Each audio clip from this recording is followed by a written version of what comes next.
Hey everybody, this is Rydo, and we're back to another live stream of Yu-Gi-Oh! Master Duel and video game news. Today is Friday, March 31st, but at this point in Japan, it is April 1st, April Fool's Day, so we're going to have to be careful around any news today as far as whether it's accurate or not, although no guarantees the news is ever accurate from the news reporters that I re-report on. We had a bit of a false start today in that I got called away 5 minutes into a stream 20 minutes ago or so that turned into just a minor emergency. Basically needed to give somebody a ride is what it came down to. So not a big deal. Just was in the middle of streaming. So the thing I was talking about, and it's pretty much impossible to recapture the passion there, or the rage, whatever you want to call it, as far as I've changed the pinned message on the chat, and now it is trying to better describe what the stream is. It says hello, or it says, hey everyone, this is a normal live stream talking about video games and related topics. That is a better description, and then big bold letters, and I'm limited to 200 characters, so I can barely squeeze this in. It says no derailing the show with off-topic questions or challenges to me in the chat. This has been an issue certainly in the past where people either think they're the only person watching, or that I should treat them like they are the only person watching. We have new protectors to purchase all over again. Interesting. And they just want to completely change what the show is and the way the show is going. Interesting. It's all around this number 41, Baguska, the terribly tired tapir, if I pronounced that anywhere close to being right. And at some level, it definitely kind of made some sense that people might want to challenge me in Yu-Gi-Oh! Master Duel. The problem is Yu-Gi-Oh! Master Duel does not reward you for playing any challenges amongst friends. It doesn't help you get up in ranked, which is an incredibly difficult process. And it doesn't help you really get daily quests done any faster. I don't even know if you can get daily quests done, come to think of it, playing against people. So it's just been a no-go zone when people want to play me in Yu-Gi-Oh! But then there's people that are straight up trying to challenge me to do completely different things, play different games. One guy annoyed me in the last stream by trying to get me to speak Hindi. It's like, what's going on? Or is this some kind of trolling I'm not aware of? Or is this just people not getting what is going on, or not caring what is going on? That is what I mean by derailing. There's loose rails to this show. And yes, I get off topic, and yes, I ramble, and I will fully admit that the accountability section in particular, at the beginning, I'm just talking about what's going on in my life, and that is fairly open-ended, but I also get off in rants, and I'm trying to get better at not doing that. But at least it's usually a related rant to the actual video game news. So I'm trying to derail myself less, but arguably, I know it's very fashionable for a lot of people to claim they have ADD, ADHD, but sometimes it feels like my focus is a little less than what it should be, particularly when doing the live streams. It's a lot better, certainly in the pre-recorded footage. Unfortunately, very few people are watching the pre-recorded footage. And part of the reason why it's a lot better in the pre-recorded footage is because it's pre-recorded and I'm not dealing with a chat at all. Which this might be a very long way of saying I'm just bad at dealing with chat. So this rental competition as a concept hasn't been terrible. It's kind of sucky in the fact that it's derailing this, which, I'm just not going to make it in the rank here up to platinum. So, because I'm at gold 3 here. Even if I made it to gold 2, I'd just get 100 gems for the struggle. At the end of the month, in a couple hours, I'm going to fall down to silver 5, which is too far to fall, really. It would make a lot more sense if you fell 5 steps backwards, so being gold 2 got you to silver 1, or even fairly fall 6 backwards, so that gold 2 gets you down to silver 2. But any gold, even if I was gold 1, always falls back to silver 5, which means throughout the other events, if you just focus on ranked play in a month, you have to crawl back up. But then they throw these other events at you, and that just like takes up too much of your time. The actual format of the stream, as I was going, is that at the beginning, in the first hour of streaming, we play Yu-Gi-Oh! Master Duel as the background imagery, and then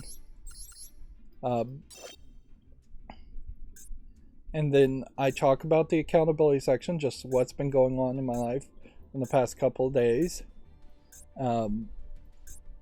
And then we start to talk about news stories that are really important to me. News stories such as E3 being canceled, which we'll get to.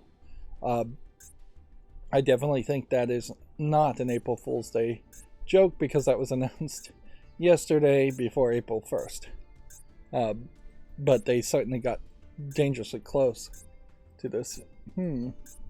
This definitely feels like this is a deck built around the Destiny board win condition, with maybe some newer cards that would assist around that. It's an interesting idea. We're gonna pick one of 3 loner decks here, and then we have a deck here that's built around Exodia, almost certainly. This makes a lot of sense too, to have loner decks that would give these special win conditions, even though these special win conditions actually are too difficult to actually play and too easy to counter, even with slightly newer cards. There was never really a commitment in Yu-Gi-Oh! To have Exodia the Forbidden One be a win condition that was always playable season from season, expansion from expansion, or Destiny board to do anything like that. These were instead just really cool ideas thrown out in the Yu-Gi-Oh! Anime. If anything, I'd say Destiny board and Exodia the Forbidden One were the last points at which the anime was just making up stuff before they started to, I imagine, think things through a lot more as far as what kind of things they would show in the anime cartoons to then turn into actual cards for the card game. Which is why when you get to the second series of the Yu-Gi-Oh! Anime, the one that does not have Yugi in it, you start to see a lot of Destiny Hero focus around that, and Destiny Hero cards are much more playable. I don't know if Venomous Turnover here looks anywhere as interesting as Condemned Message or Forbidden Power of the Infinite, but we'll play each one. And I definitely would like to see the Destiny board succeed once, because I've never done that. I've summoned Exodia several times, playing in solo play mode, where it's more reasonable to actually pull that off. But actually playing in ranked mode, something like Ash Blossom would almost certainly stop Exodia from being summoned in a lot of cases, for the amount of deck manipulation. Anyways, where was I? So yeah, in the first hour you do the accountability section, we play Yu-Gi-Oh! We talk about news that's pretty important to us, or important to me. Then After about an hour, we start to go through Video Games Chronicle news. Video Games Chronicle, being a news site based in the UK, gives us a perspective of news and stories from the UK and generally Europe. And then we go through Gamatsu articles, Gamatsu being much more from the perspective of Japan. We get a lot of different news from Japanese-centric games and Japanese-focused games from Gamatsu. Then we go through every single game that's come out on Steam, which is my own separate issue. Unlike looking at Gamatsu or Video Games Chronicles, I'm just going down the entire list of games that I can find that have come out on Steam in the past couple days. We're evaluating the games to see if they're good enough to put on the fall list. Anything put on the fall list is then given a little bit of time to see if it's reviewed well, and if it's reviewed well, then I will more than likely consider it valid to put it on the wish list. The evaluation criteria being that it would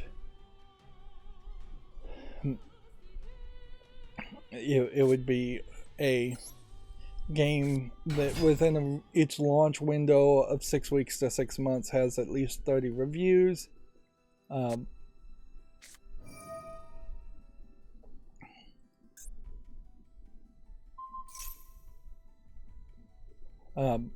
Yeah, has at least 30 reviews that are mostly positive.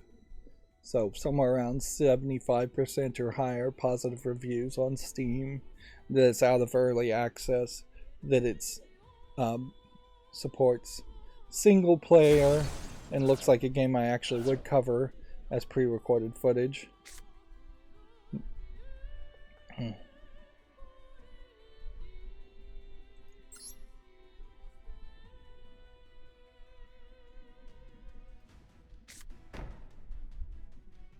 This is funny because you need all 5 spots here free.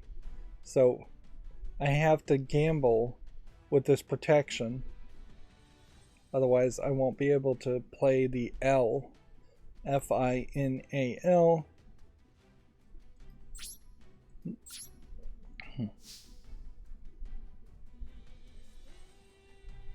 And so if I don't ever have an ability or need to trigger this, then I would have to find some way to destroy it.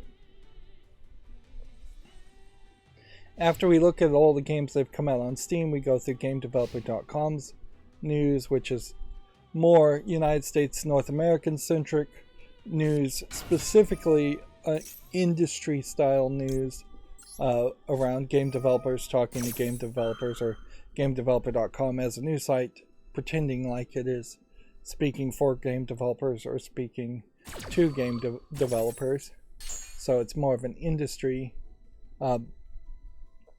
style news source.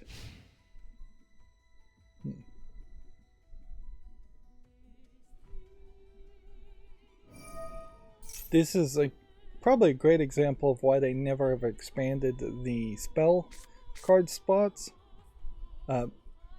In that if there was even one extra slot, it would make it easier to spell final. And if I have multiple eyes, which I don't, then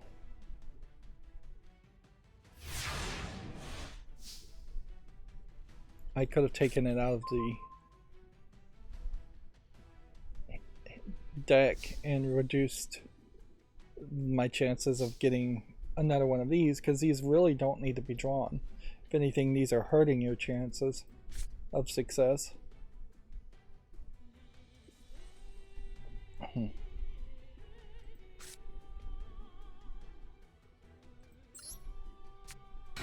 Just continue to see if we can accomplish something here. After looking at the GameDeveloper.com news articles, then we do the fall list cleanup. Those are games that were put on the fall list. Ideally, they would be games that came out 6 weeks to 6 months ago to be evaluated now to see if they actually did have some relevancy and people actually did review them and like them.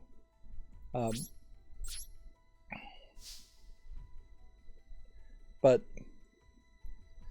in actuality, the follow list cleanup is just alphabetically going through my follow list. Each live stream, it starts where it stopped the last time. So there is very often a case that I'll run into games that still need more time. And so yeah, that is the order of how this series is supposed to go at the moment. I could always change it and have made small changes relatively recently. So the whole point there is that's the rails, that's the schedule, that's the idea as far as what I'm trying to accomplish. Does it all make sense? Probably not. Like, at a certain level, if the video game news stuff alone was popular enough, I would just do that and not play Yu-Gi-Oh! At all. That would require just abandoning playing Yu-Gi-Oh! But then Yu-Gi-Oh! Does, or some collectible card game, does give me something to do while I'm warming up my mind and my mouth at the beginning of the streams. But yeah, I could see definitely at some point if I got really good dropping the Yu-Gi-Oh! Part. That being said, I'm not sure if it isn't a case that 75, 80%, maybe even 100% of everybody who watches these streams is more interested in the Yu-Gi-Oh! Than the video game news.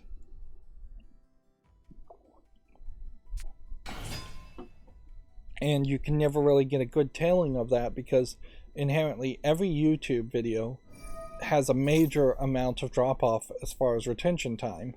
So if I did all the video game news at the front, it would look like everybody was interested in the video game news.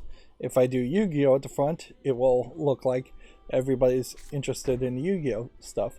The only way to really test it would be to break up the live stream between a live stream around news and a live stream around video game, which probably is the right thing to do. It would just take more work than it's worth the way YouTube is set up. There's no easy button in OBS or anything where you could just click it and say, alright, change all the description, change the title, change the thumbnail. We're now doing a different live stream and start a different live stream. You can't even on YouTube even stop a live stream and then immediately start a new live stream. You have to stop and then wait at least a 30-second delay, if not a couple of minutes, for it to decide that the live stream is done when using OBS.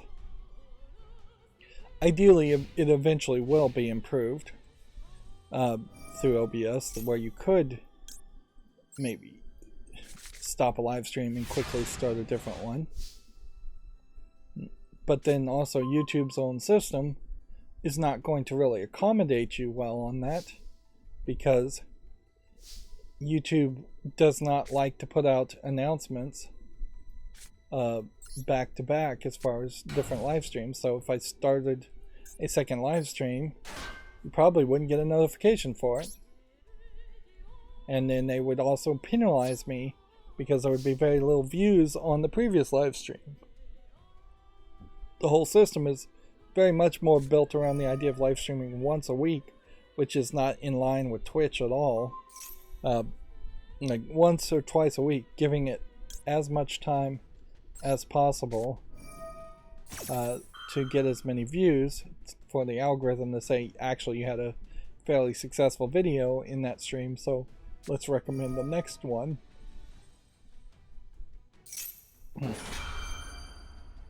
But yeah, anyways, so that's the rails. That's the rails I'm trying to stay on. That's the format. I wish there was a better, easier way to explain this. Shorter way to explain it in the description. Like the description probably does say something close to what I just said. So but people aren't shown the description on YouTube. But yeah, it definitely has been irritating me, and I'm just pointing this out, and maybe I'm even overreacting a little bit. I am willing to admit that's the case, but it has just continuously been an annoyance when people come on and they want to challenge me to do ridiculous things, like in the last stream, speak Hindi. I don't understand why you would think just bringing up a random challenge like that. What it makes me think, and maybe this is a little paranoid, is that this is just an attempt to see if they can challenge you to do something simplistic, and then they'll eventually just push you to do more and more extreme stuff. Well, there goes my Destiny board. I'm probably screwed at this point.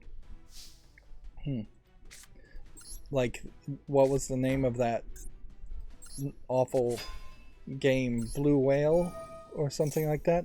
Netflix has one called Red Rose that's, I think, somewhat similar, although that's a fictional thing. But the point is, it's a challenge game that starts with something simplistic, and then they eventually just get more and more dangerous. So the first thing would be like, post a picture of you standing on one foot, and then the 50th challenge would be cut yourself and post a picture of that, and then the last challenge is jump off a roof and kill yourself, and you just have been so mentally weakened, or these teenagers mostly. And honestly, I don't know if these are real challenges that actually affected anybody, or if these are not more just urban myths more than anything else, where it happened somewhere once and then it gets expanded like it was happening all over the place. But then also there's just people that want to ask or talk about things that have nothing to do with video games. That's been a problem in the past. And then there's people that just want to challenge me on Yu-Gi-Oh! And that's like that is more video game related and more understandable, but at the moment Yu-Gi-Oh! Definitely not worth it. So that's the setup. Let's start talking about some video game news and move on. So Second Dinner, maker of Marvel Snap, which I'm still playing for some insane reason, has this technical difficulties partner does as a giant image here, and then they're relinking a big wall of text here.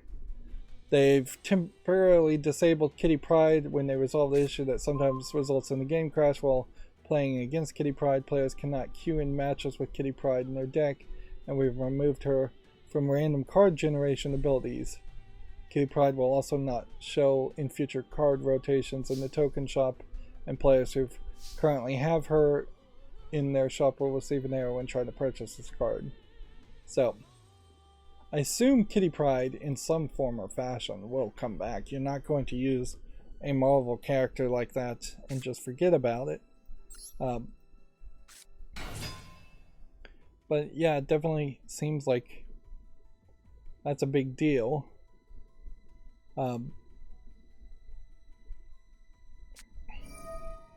Marvel Snap, as a general idea, is still a pretty awful game. And the thing I've noticed recently is that I have 2 or 3 cards that have 3 or 4 different variants of just having different cheap, low effort visual effects around the borders, around the backgrounds. And like, so they've got it where you potentially could level up one card that does the same thing 30-40 times for different cheap, low effort animation effects. And I'm not sure it ever stops, really. I'm not sure you can't just level to infinity is the highest level a card once, twice, 3 times, 4 times, 5 times.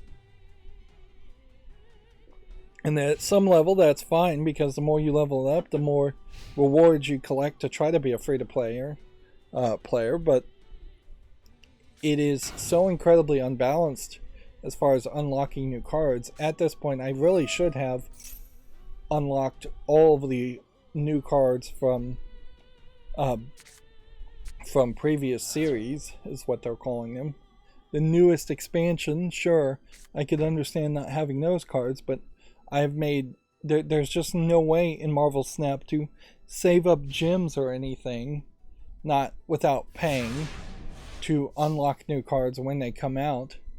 Meanwhile, they're having very quickly rotating season pass type expansions, and there's just a ton of thought that you really, the makers of Marvel Snap or Disney want you to spend a massive amount of money in microtransactions to unlock cards that you really don't need for not really any reason that makes any sense.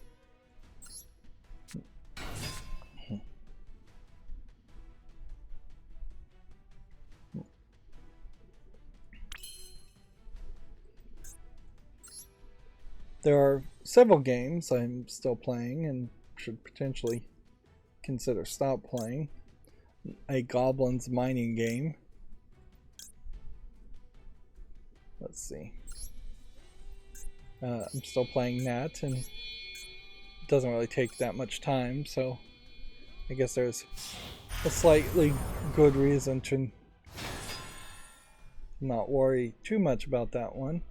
I'm still playing my favorite mobile game, Destiny Child, with the lewd anime waifus. They have a new event happening, which that happens fairly consistently, but with each new event you get new characters, and you don't get a really high demand that you need to spend anything new.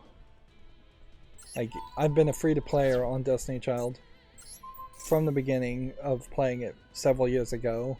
I have unlocked almost every single character except for some collab characters that I missed, and it's going particularly great. And a big part of why Destiny Child works for me as a game is that it has been automated. One thing that I failed to mention in I believe it was the last stream, I played a Myst clone style game, like a point and click puzzle adventure that they were giving away for free on Google Play, and it basically felt like it was stealing ideas directly from this one, which, fair enough, if you're going to steal from the best, and played way worse.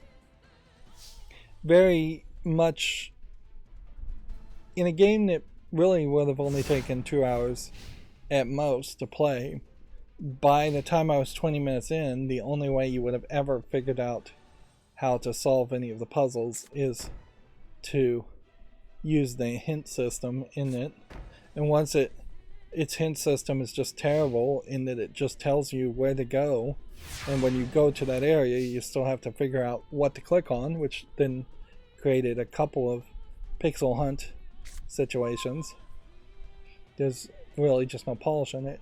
I think the game was called Enchanted. So I wasted basically a day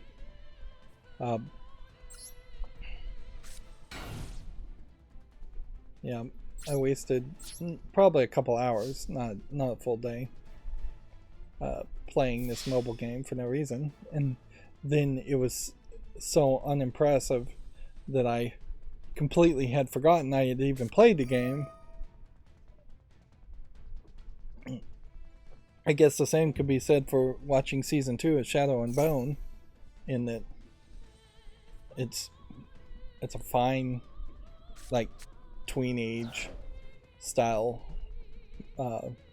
Hunger Games type show, but that's about all you could say for it. And I imagine it's based off books that are much better written than the TV shows. Does this guy have a effect where it just doesn't do any damage, or is this the guy that has an effect? This guy's trying to do Exodia.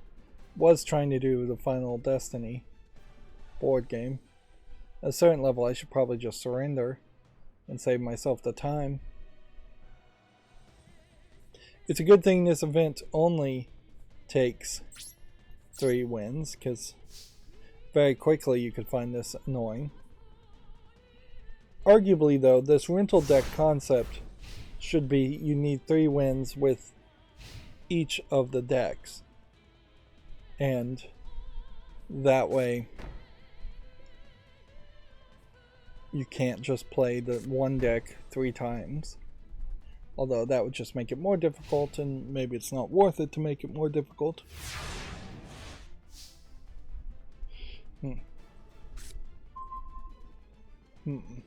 Okay.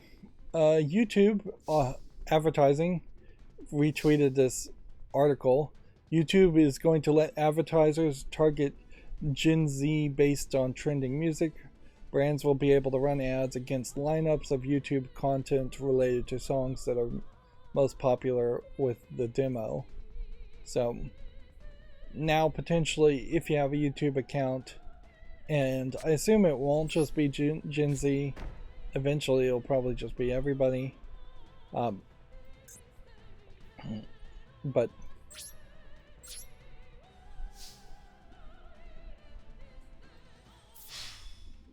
yeah, based on if you're listening to music through either YouTube Music or YouTube in general, or if you're watching a video that happens to have that music, then advertisers may be able to better target you. That being said, if you're actually watching ads on YouTube, you really are doing the Lord's work, for lack of a better term, because every YouTube content creator is either going to encourage you to go to YouTube Premium and not watch ads at all because the ads are awful, or they're going to be super generous and say try YouTube Vanced or another ad blocking thing that works with YouTube and just block the ads. Of course, if you're blocking the ads, that probably would hurt a content creator, and as a YouTube content creator who potentially could be monetized in the next months to year, me encouraging people to block ads is really not helping my own cause of trying to be financially beneficial or solvent.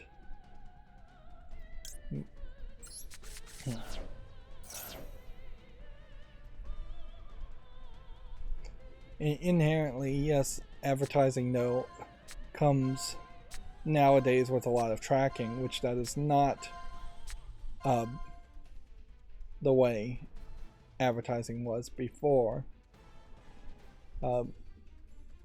In the old days, there was just not a way in which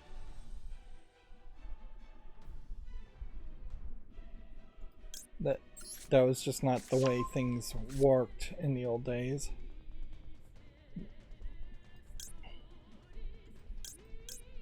You would have a sign on the side of a road that would advertise to everybody, or you would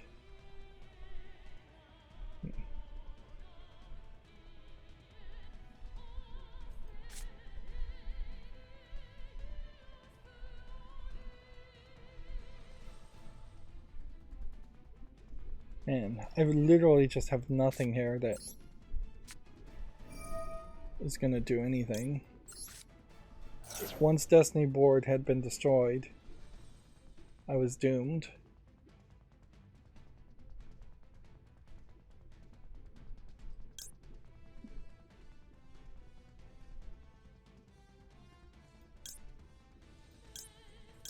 Which one of this should we take?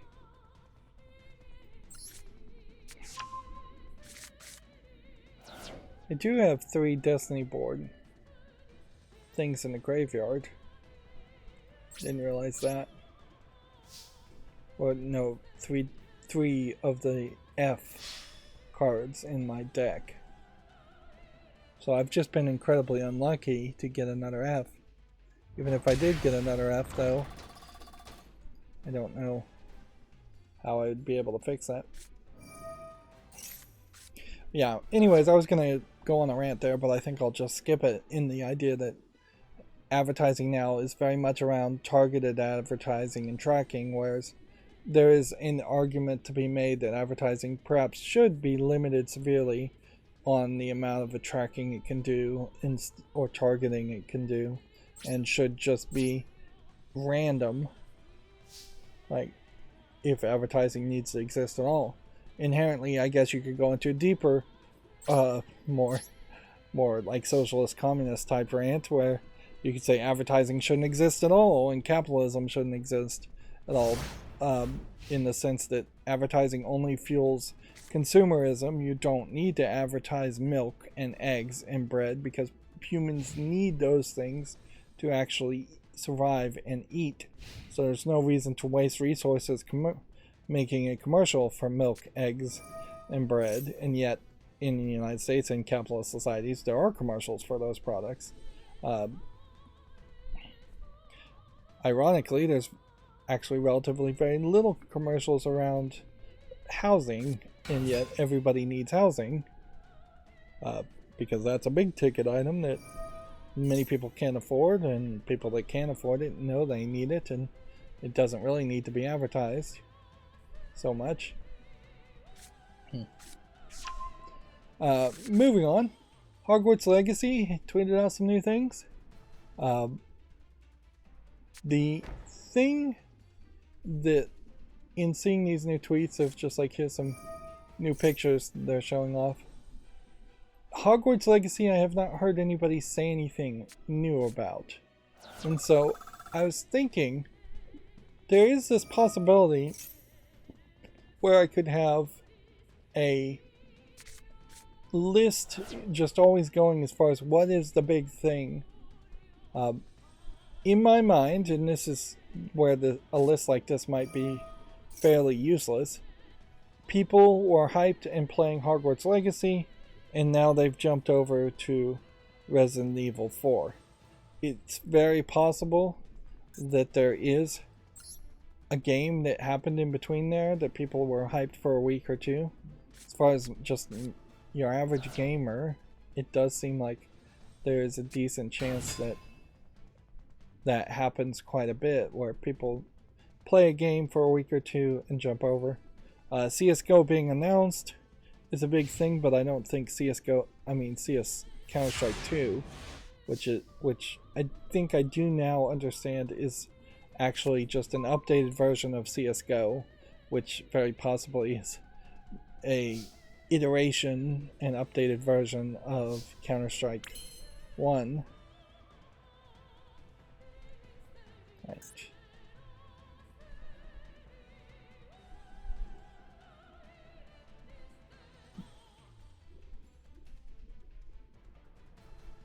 Start with this.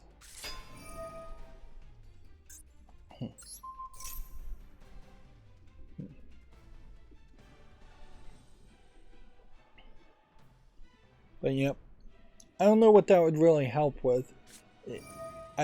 If anything, it would help if I had more ears to the ground, basically, and could get a long chain of these are the games that people were hyped about this year, and thus that makes the list of potential game of the year if I was to do something like a game of the year or a year in review.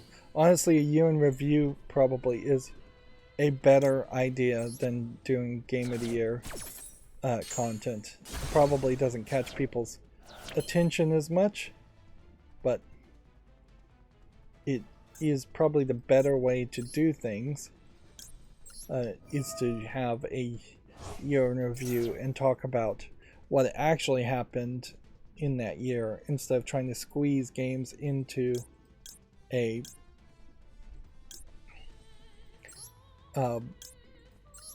top 10 list based on somewhat subjective categories of top 10 first-person shooters or top 10 this or that.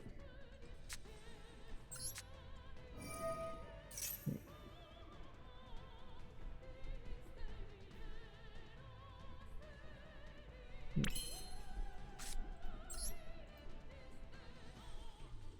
see. Okay. I'm gonna banish, I guess, cards that probably don't benefit from being banished.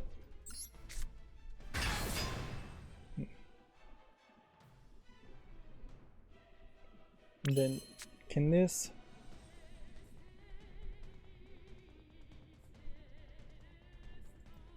activate now? 1, 2, 3. Alright, so this one takes cards outside of being banished. Interesting. So this one banishes, this one unbanishes.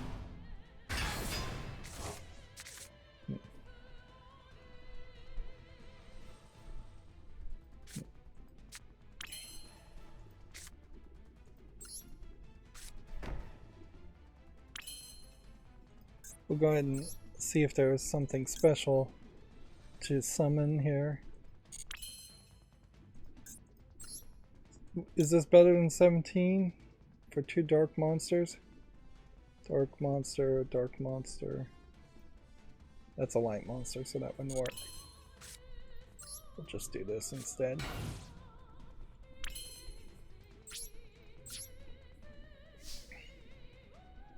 This has been an incredibly long journey in this game to get a victory in a very old-fashioned way.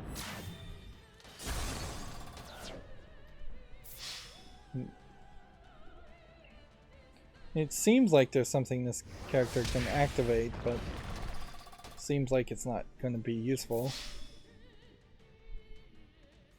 And I am not actually going to win. I'm going to be 25 short.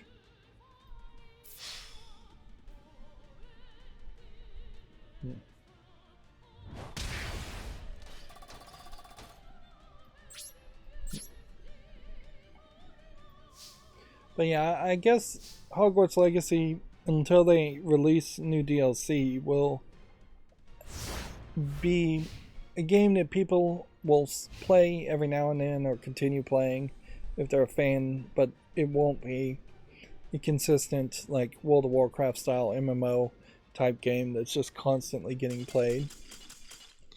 Which, that's fine. That definitely is still success in the eyes of many game developers. Borderlands is kind of a great example of that too, where Borderlands 1, Borderlands 2 is a game that you could have played during the launch window and had a lot of fun, or you could just come back and play 6 months to 2 years later and you'll still have the exact same amount of fun, if not more, because there's more DLC. It's just a evergreen style product where as long as you have fandom around Hogwarts, you could always go back and play it again, play it more. Speaking of always being able to go back and play it again and play it more, I finished Prey Moon Crash, which probably should have said that a lot earlier. So now I'm going to try and schedule some videos. I even started to schedule a few videos. My macro has broken once again as they've changed the YouTube website a little bit, but I think I fixed it. Prey Moon Crash, I feel, is a much better experience than the original Prey. It's a shame it's not its own separate game. It does have some slight problems, and I will spoil one thing that came as a surprise that's not really story related, in that once you do all the Chasma quests, you get the ending and you can't jump back into the simulation and play anymore. So if you have, in my case, 50 to 70,000 points, and you're doing the last mission, which is almost certainly going to be having all 5 of the characters escape, unless for some reason you did not let's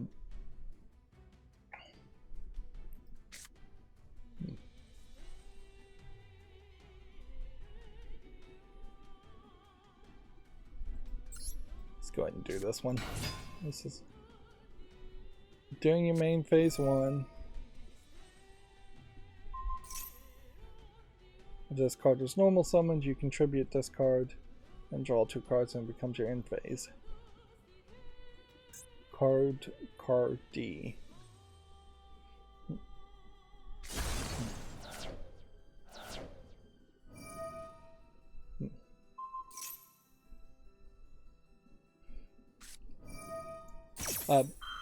So yeah, if you have 70,000 points on Prey Moon Crash to build up your loadout and have more bullets, have better guns, things like that when you launch with a new character, you should use it up because there's just not anything else you could do.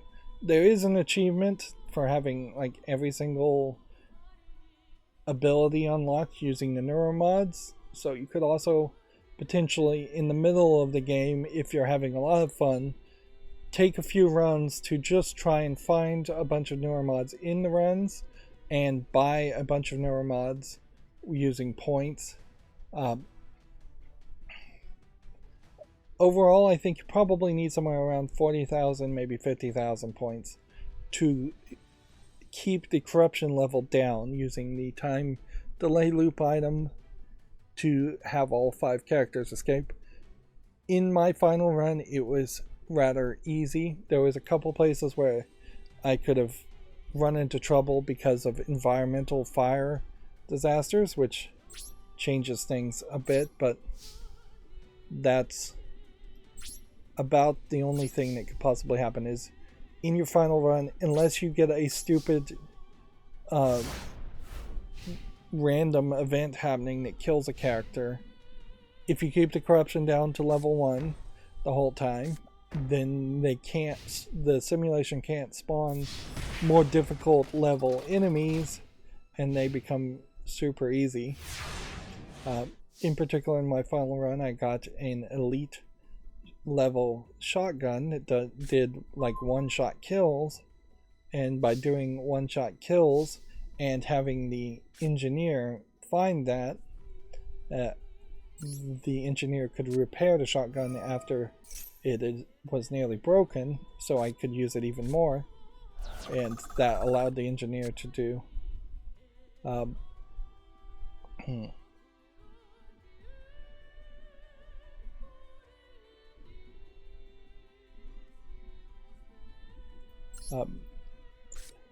the engineer with the shotgun allowed me to clean out a lot of the areas of monsters, so I made a very safe environment for the 4 remaining people, and it stays safe until the corruption level goes up. So as long as I kept the corruption level down, it was very safe, not completely empty. The only real complaint, I have considerably more complaints around the original Prey game, where it feels like the original Prey game would have been much better off if it gave you only a wrench and a handgun that wasn't silenced, and it was a horror survival game instead of a collectible action game with a lot of randomly spawning resources and recycling. All of that makes a lot more sense in Moon Crash as a game that you might want to play multiple times over. What doesn't make sense in Moon Crash is that it isn't multiplayer or an online game that's constantly getting new content, and that's my main complaint, is that there is really just not enough randomization in Moon Crash. The buildings layouts never change. The buildings themselves never change locations, so you are constantly running into the situation where it's the same or 95% the same. Let's see.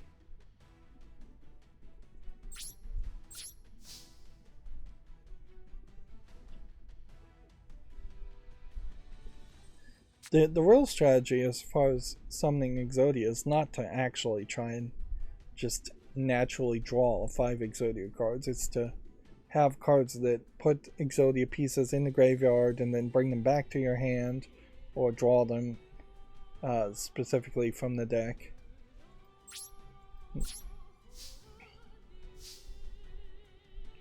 But yeah, I definitely think Prey Mooncrash should have been its own separate game, very possibly not even called Prey. It would sell better that way. If it was like the Tiny Tina's DLC for Borderlands 2, where they re-released it and sold it as a separate game, like that definitely did not work for Borderlands that way, because they did a very poor job of explaining that they were just separating out the DLC as kind of a prequel to Tiny Tina's Wonderlands.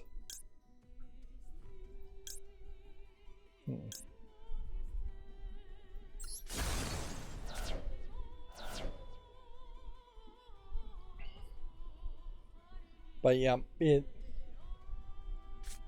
probably would be better if Prey Mooncrash was its own separate game. But I would like to see it expand more, and honestly, though, now that it's already out, though, I'd be very confused if they did expand it more. Like, ideally, they would come out with a Mooncrash 2 that played a lot like Mooncrash 1, but was actually... I have no choice but to do this.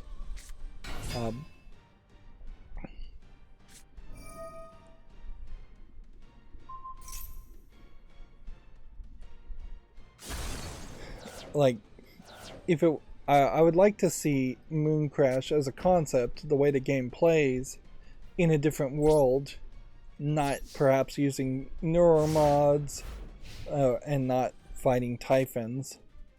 You get away from the constraints of being in that sci-fi universe and maybe being in a fantasy universe instead,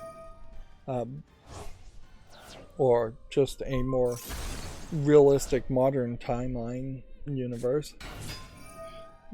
The concept of mimics in Mooncrash are not really thought, don't really matter. On top of that, like, even the new character they introduced as an enemy, the Moonshark, doesn't really matter in Mooncrash, because the Moonsharks, you either kill them or you just run away from them, and you figure that out about halfway through the entirety of the runs. So probably spent about 20 hours in Mooncrash. It could have been 15 with the amount of variety. Could easily have been 30 if it was twice as varied. There's definitely a point where there's a caved-in passageway, and you would have sworn that at some point they would have randomly said that caved-in passageway wasn't caved in, but they never did that, or at least I never saw it. There's entire fabrication plans for weapons and things that probably are in the game that I never saw. So a better programmed balancing system that said, as you go through runs, you're more likely to find these items, would have been helpful. Instead, it seems very random, where you end up getting duplicates of the same advanced level handgun over and over again, when you never find a construction for an elite level shotgun, which that's the one thing I really would have loved to have found, is a fabrication plan for an elite level shotgun. Not that it would have really changed too much. The guns themselves are still a problem, in that the Q-beam laser gun is too slow, and the handgun uses too many bullets and doesn't do enough damage. And the psychic dagger knife is just not something you're likely going to ever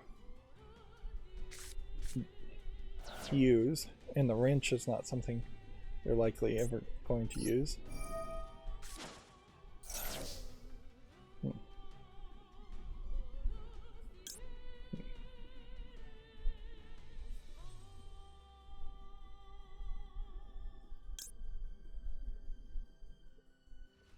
Let's see. I screwed this up. badly. Should have activated this.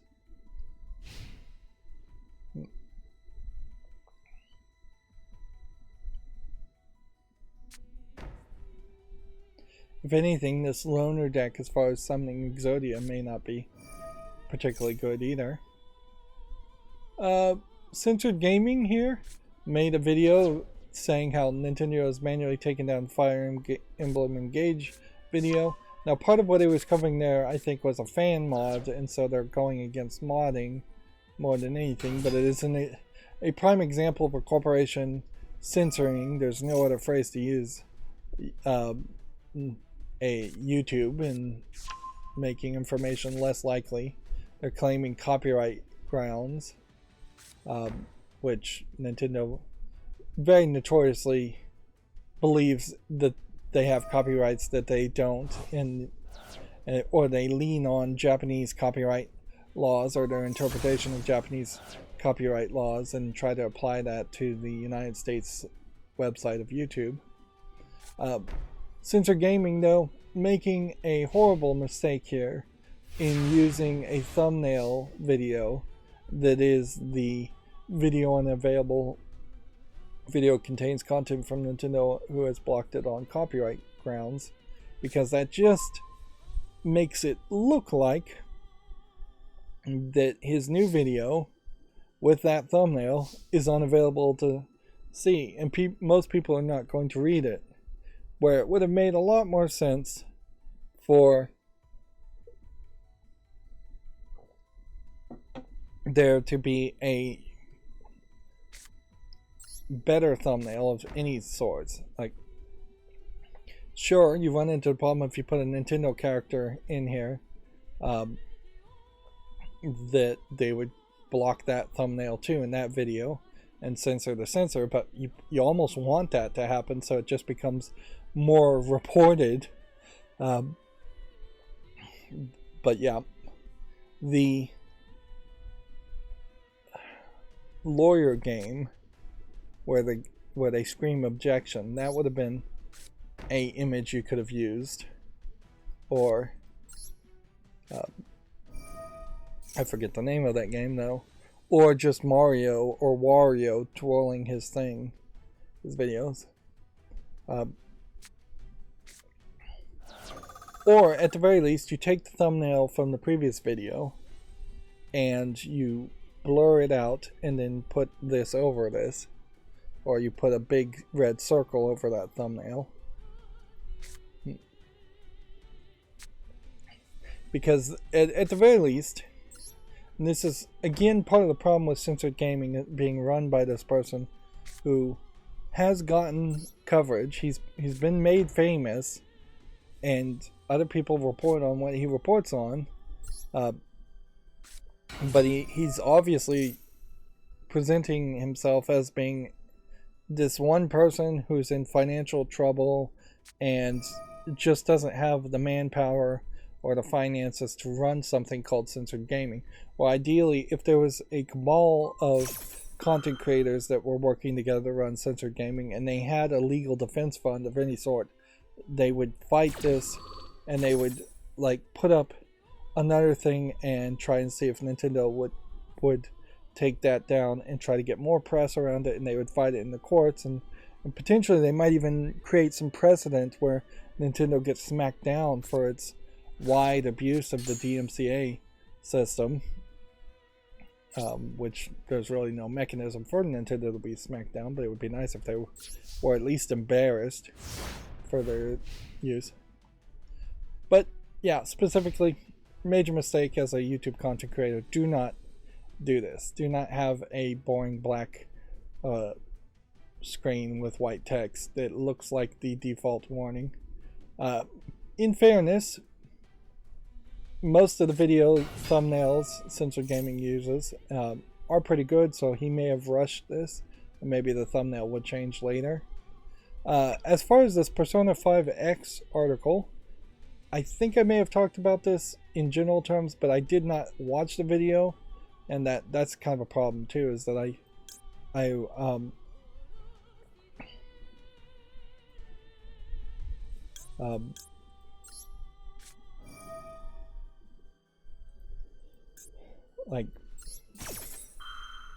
like I don't have time all the time to watch these videos before I want to talk about them. But Persona 5X is a Chinese release mobile game in the Persona series.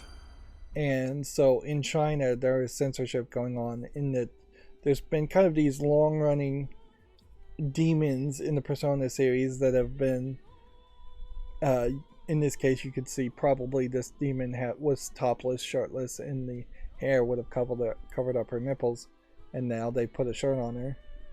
They've done that with several of the demons as examples.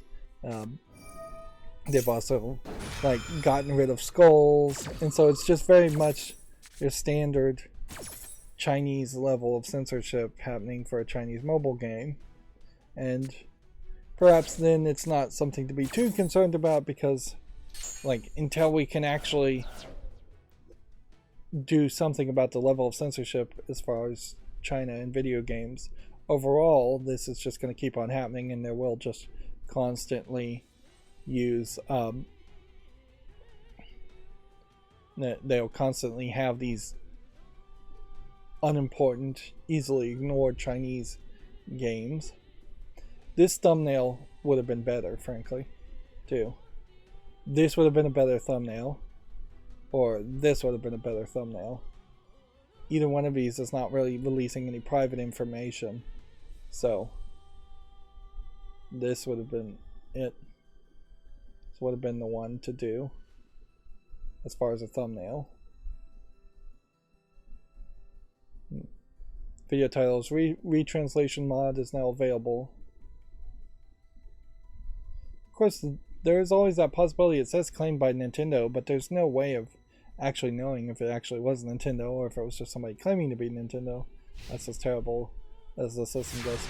I also watched this video, and yeah, Apple, this is a good video to watch. 9 ways Apple has censored video games. It covers general rules that have been applied to a lot of games that have gotten on the Apple Play Store, where they've been forced to change things completely, or forced in such a way that they can't even sell their game.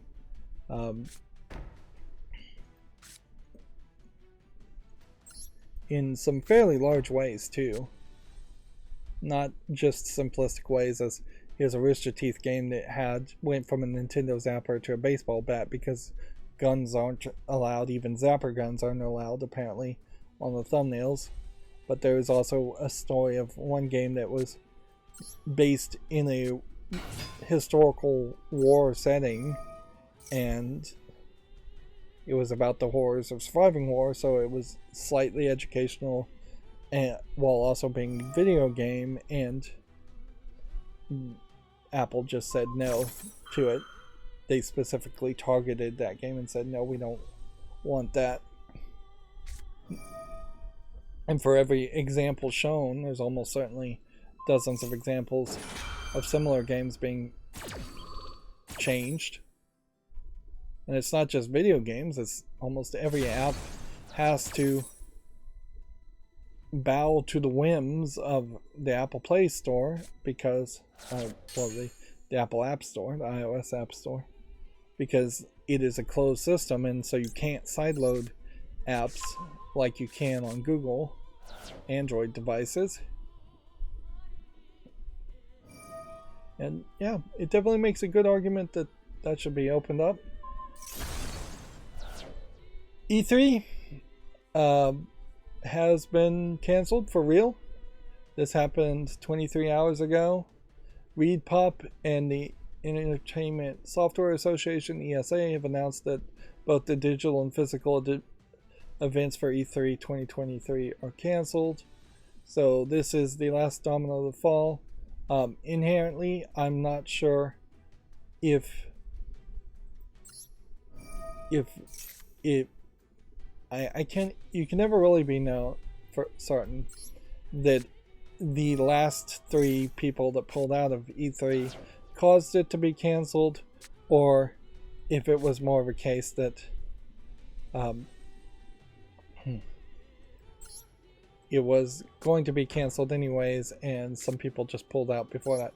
Although it's kind of ridiculous for big companies to pull out if they had been told that the whole thing was going to be canceled again. It didn't really seem like it was shaping up for anything, really. ReedPop runs PAX, and so PAX East just happened and went by fine. So it's kind of funny that they're saying they just weren't getting the level of interest that they were expecting around E3. I don't know if that was just that there was not enough pre-order sales. It definitely feels like there was a lack of communication happening here between, or maybe not a lack of communication as much as just a lack of smoothing the big companies getting Sega and PlayStation and Microsoft to show up. It'll be interesting to see if Devolver Digital and Microsoft still have events at the same time. They probably will. But those were events that were effectively across the street of E3 and not part of E3.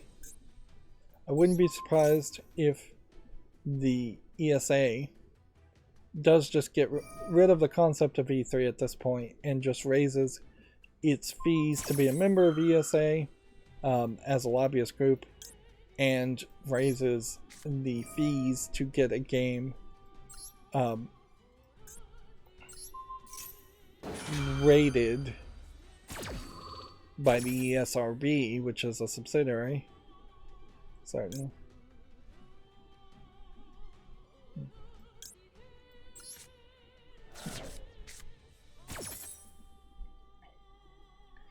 The big tinfoil hat, since we don't really have any real information, and I guess at a certain point this would be amazing if we could get actual leaks as to just how this was going. But the tinfoil hat conspiracy thought here could have been maybe the ESA put ReedPop in charge of running E3 so they could blame ReedPop at the end of the day and just cancel it. And therefore, they look like, oh, it's all ReedPop's fault. Or, alternate tinfoil hat conspiracy theory, maybe ReedPop actively sabotaged E3 in favor of making PAX more successful and just eliminating a competition.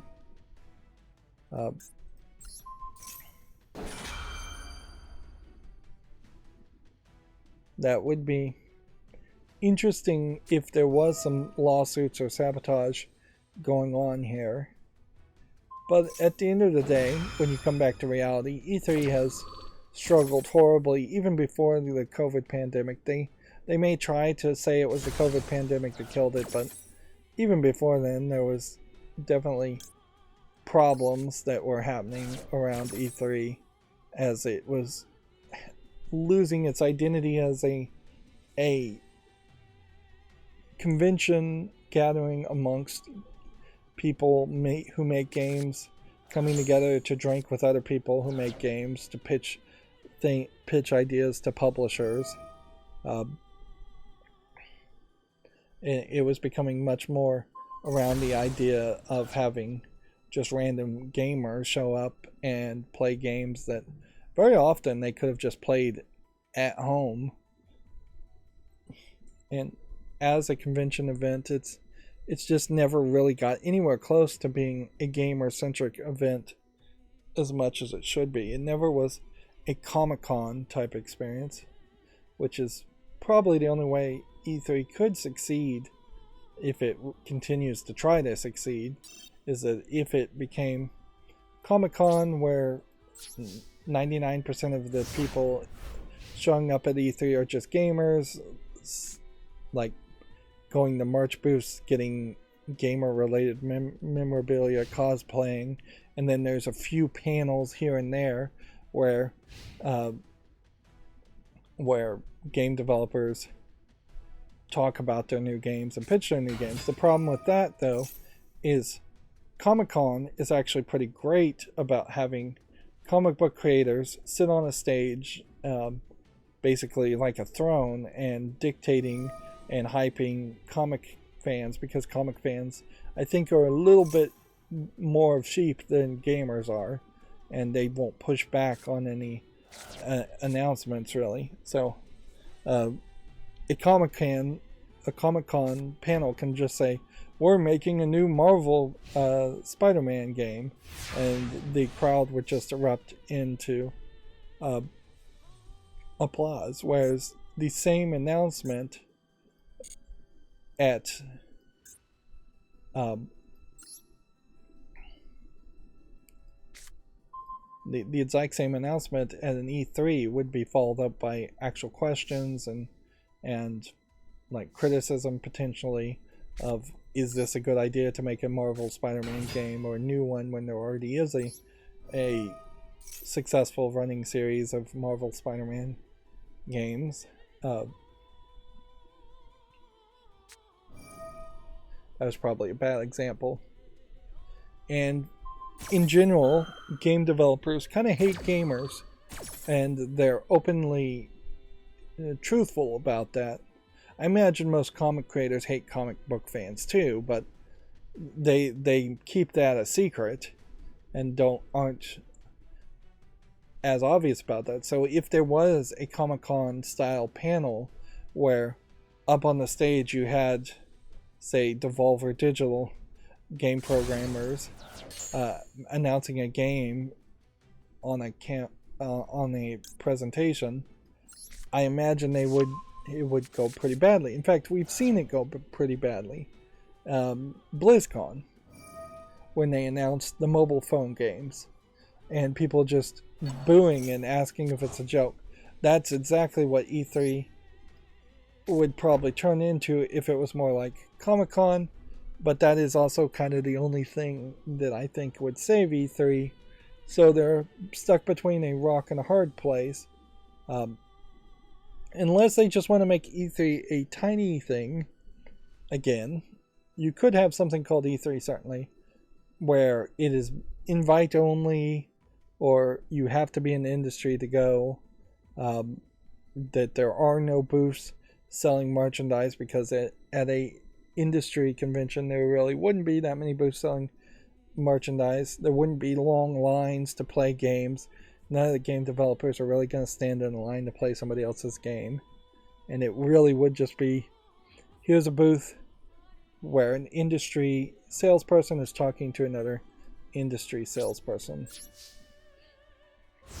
But that would be a lot smaller, and it would be a lot more expensive, and it still probably wouldn't convince most of these game companies to come back to E3 instead of just doing their own directs. It is just so incredibly cheaper and easier to have a Nintendo Direct and have one person sit in front of a camera, edit that footage, don't have any snafus or misspoken statements, and just put that out on a YouTube channel, and you get the same amount of press if you're only looking at it from the angle of it being advertisement, which E3 really shouldn't be advertisement, but I think a lot of people were thinking of it that way. But you get your message out nonetheless. Ideally, though, I think it's probably better if just E3 dies. Like, there's kind of nothing else we can say or do. Like, it's been tried, it's failed multiple times. It's time to give up and just end E3. Arguably, the next statement around that idea, it's probably also time to get rid of PAX.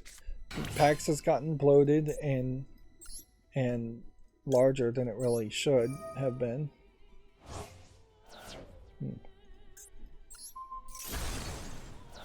Oh, that was unnecessary. But yeah, the fact that there's a PAX West, a PAX East, that they'd like to have a PAX North and a PAX South that was as big as a PAX East and West, and that's really just North America they're talking about as far as North, East, West, and South. It's a little too many. Like, one event a year seems reasonable, but that's about it. And PAX is really just its own thing, and it's succeeding at being its own thing, so there's no reason to really change packs much. Maybe if the speedrunning events merged with E3, that might help a little bit more. The fact that nobody thought of that, I didn't even think of it until just now, but it would make a lot of sense for the Games Done Quick events to take place during E3, and then a bunch of speedrunners and gamers would be focused on that, playing old games, which doesn't really connect to new games very much, but it does potentially create alternate things you could go to.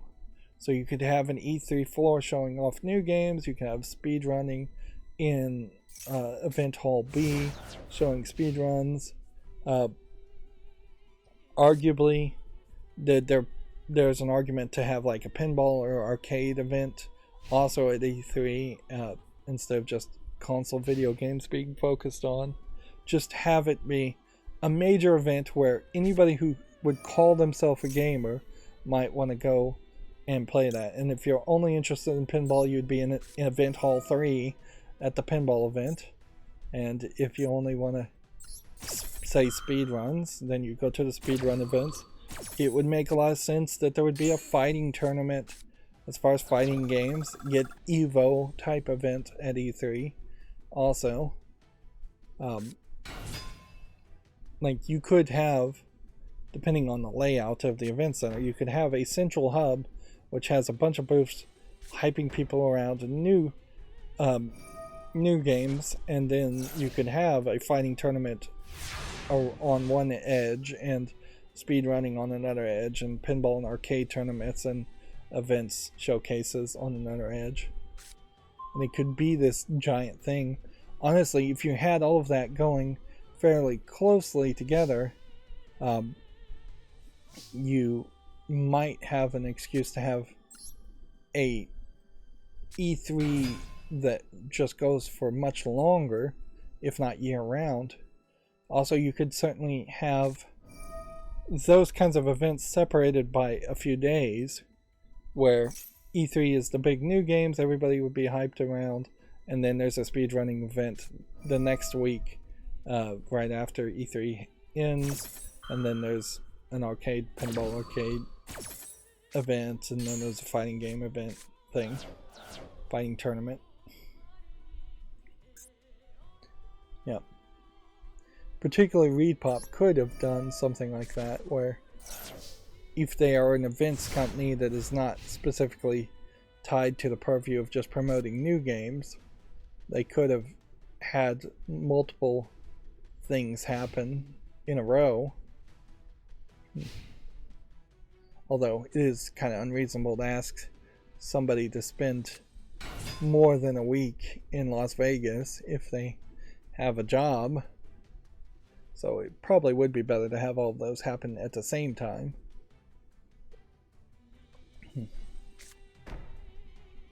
I wanted to point out this correction from Video Games Chronicle.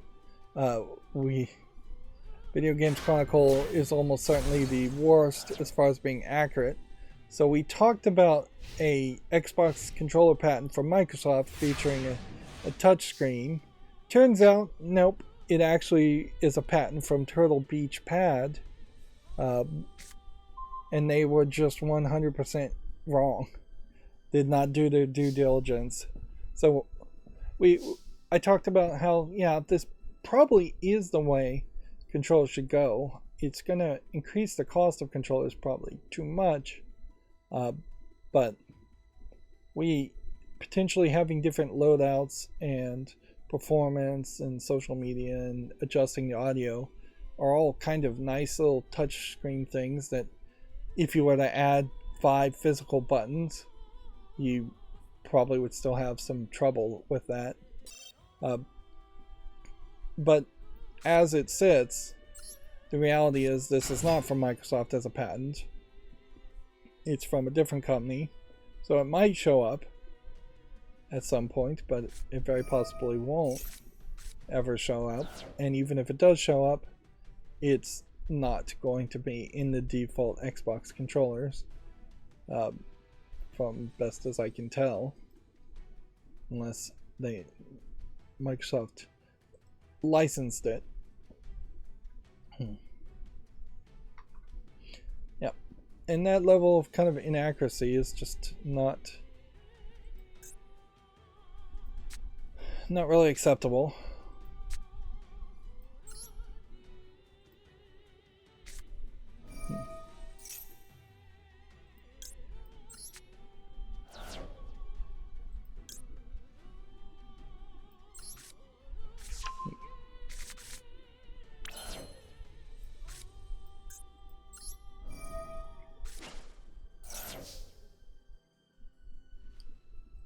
Just discard cards, I guess.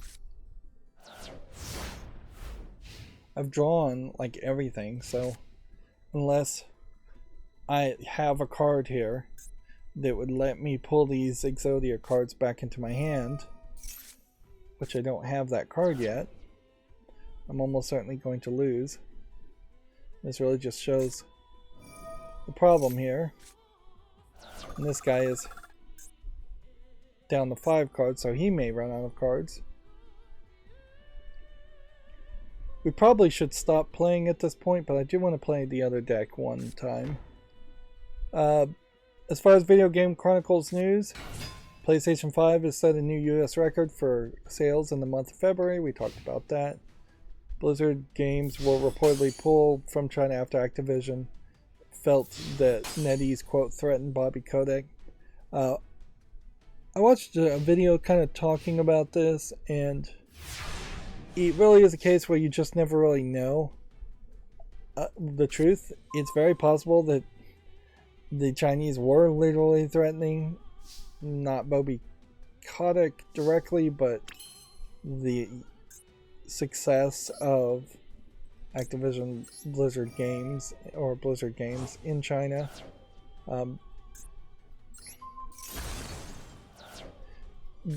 The way I see it, and this is my perspective, and you'd have a hard time convincing me away from that, is that the standard way of doing business in China is to play dirty. And that there's just kind of no way around that or outside of that. You play dirty and you succeed because you play dirty, or you don't play dirty and you fail miserably because there's just so many limitations towards success as a video game company in China. So much censorship, so many rules and regulations. I don't even think it's specifically targeted towards just video games companies. I think there's just a massive amount of red tape and, let's just call it, corruption that you have to bounce through, both in the corporate world and in the governing world of China. And inherently, it just always seems like it is the case that you're never going to succeed in China, and China is most successful at just convincing people that you possibly can succeed in China, when obviously you can't. Like, Disney has fallen for this, Hollywood has fallen for this, video game companies have fallen for this. It's just not true. It just doesn't ever feel true that you can succeed in China. It is a minefield of shady companies fighting other shady companies that will steal their ideas and beat them to market.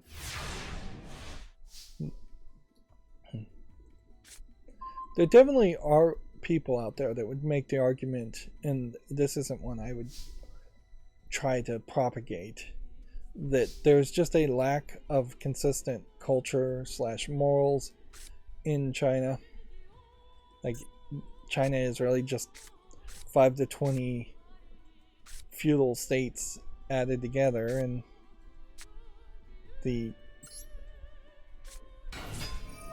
the level of education and the level of honesty is just very low amongst them if you average it out, and the level of competition is just incredibly high. There's definitely people who would make the argument that it's a case where the lack of a strict religiosity, I guess, would be the case. Might be an argument that some people would make. I wouldn't make it, but yeah. The business morals, specifically, this is something I probably would believe. The business morals and the way business is done in China is hyper aggressive and very much hyper corrupt and just not anywhere close to the business morals that you would expect anywhere else. And anywhere else is a very low bar anyways. I'm not expecting miracles by any means. I'm just saying that it seems really, really bad. So yeah, that's a long way of saying don't try to do business in China. Activision Blizzard definitely shows that, and it went very poorly. At the end of the day, it's easy to believe that NetEase did try to bully / threaten Blizzard, because as soon as that agreement fell apart, they smashed up the World of Warcraft statues outside of their facility. So they're not acting with that false grace and that oh, someday we may do business again mentality. They straight up are taking revenge in a very public way against Blizzard. Meanwhile, during the process of doing business with NetEase was, I believe, complaining about Blizzard just using them, and it was like, well, you're in business with them. Yeah, each one of you would be using each other. Alright, so I'm out of cards at this point. Draw 2 cards, skip your next 2 draw phases. If I could pull this off, it still wouldn't save me. What didn't happen here on this story, if we'll wrap up on this, is we didn't see World of Warcraft become super popular and super successful in China that would have helped Blizzard, nor did we see a situation where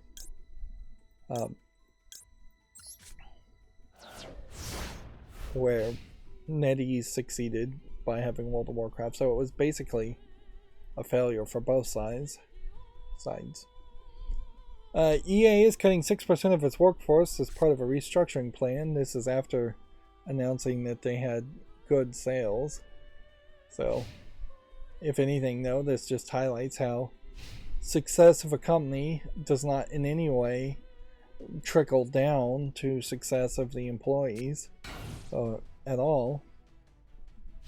It only at best trickles down to success of the shareholders, and even at that, there are times where a successful company is still not really paying out more dividends than that they should be paying out, or that the shareholders would think they should be paying out. This Venomous deck, I have no idea how this is even going to work.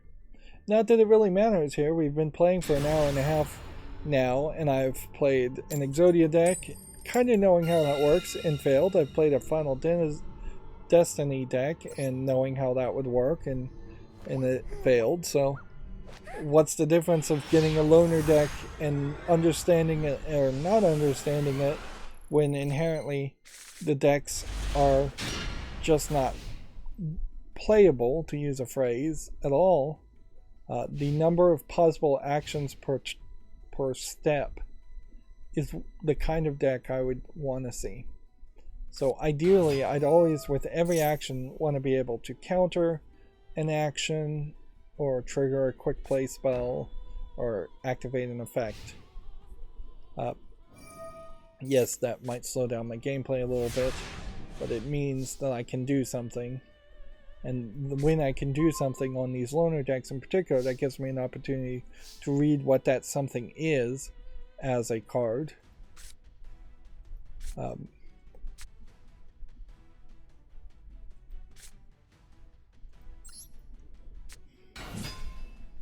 see.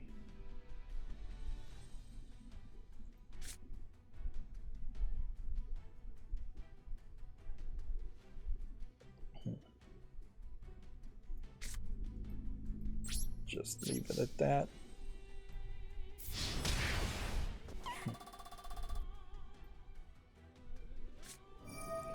In a lot of ways, though, this is just EA being EA as far as laying off people.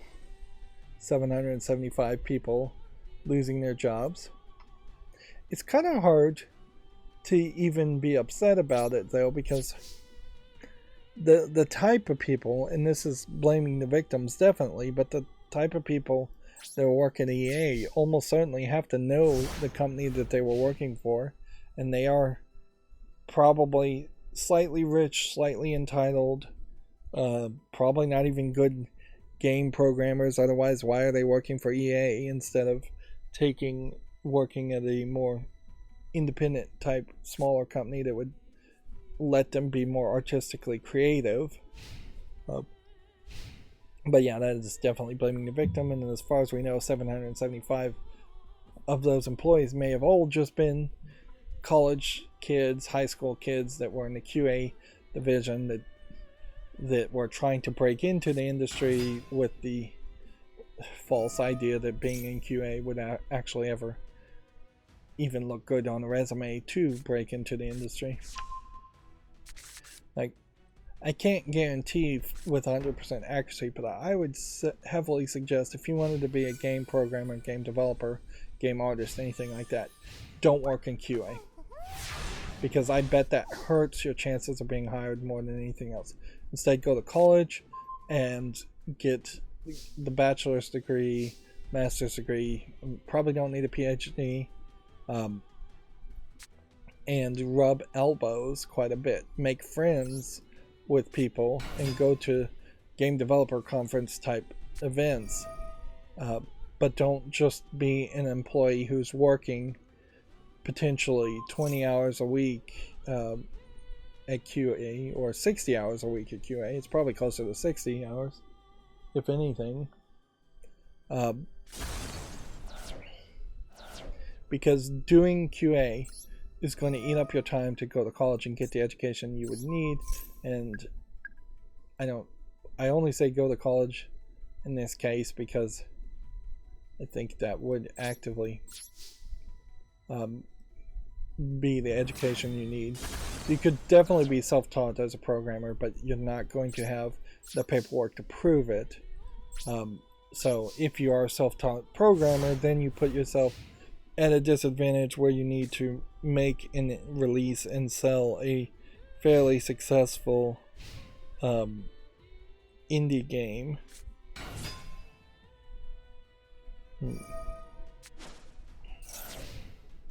And so that just makes it more work.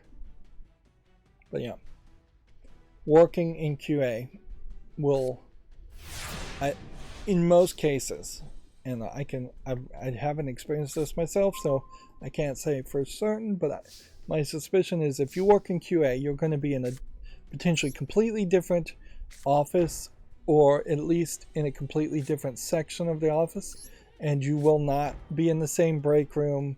You will not be talking to programmers or anybody that might become your friend and try and help you break into the industry in any way. And it is such a boys' club, particularly in video game development, that's what you need more than anything. If there was a fraternity you knew at a college that had a bunch of game developers who were legacies of that fraternity, joining that fraternity, even though that's weird, probably would help you a lot more to figure out the secret handshake or the frat rings and the mixers with legacies and current fraternity pledges. That's the kind of interactions that would help you, whereas being a game developer. Think of it in another way too. Like, if you are working in an office, let's say you are working just in a like customer service type call center. So you're a middle, if not low level employee, taking phone calls, doing customer service. Would you at any point at that level, at that low level, would you ever run into and have coffee with and drink and hang out with the janitor? It's not likely to happen. If anything, you might be such a low level employee that the janitor is actually above you, but let's just assume in this mentality that the janitors are actually below you, even as a low level call center, level 1 customer support phone call person. Technician is what I guess they call them. You just wouldn't ever have an opportunity to hang out with the janitor. You might be actively forbidden to talk to the janitor or hang out with the janitor.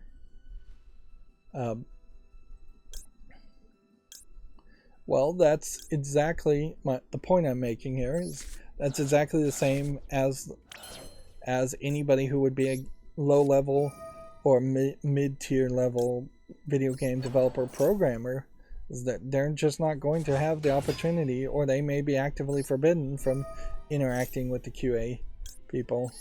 It really is a separated out section.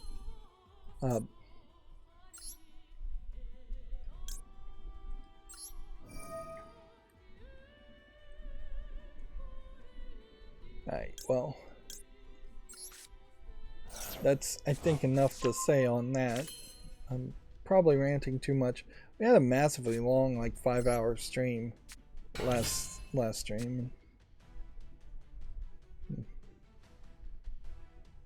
How many reptiles do I think are in the graveyard?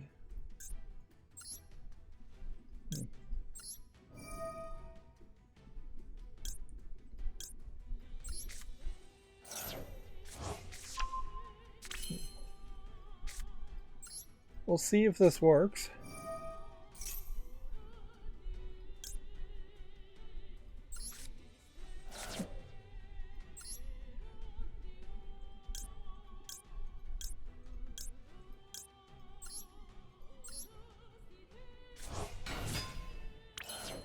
So this is all around the idea of reptiles.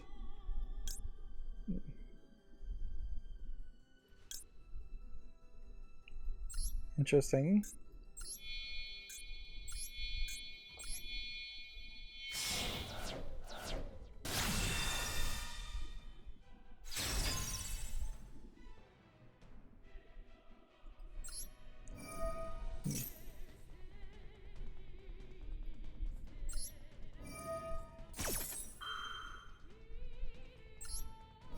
So we're just activating all of these effects to see what you're supposed to do.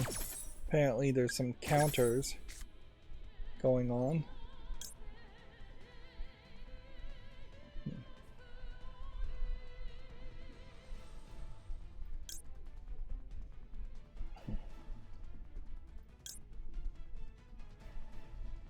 We'll take this one, I guess. Then we send that to the graveyard immediately.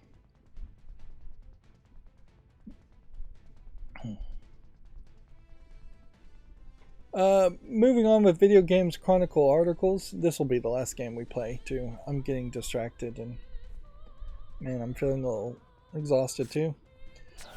Analysts suggest that the PlayStation VR 2 price cut will be needed to avoid a complete disaster. A research firm estimates Sony has sold fewer than 300,000 headsets in the first month. Yeah, that makes a lot of sense. It is ridiculously expensive at $500 on top of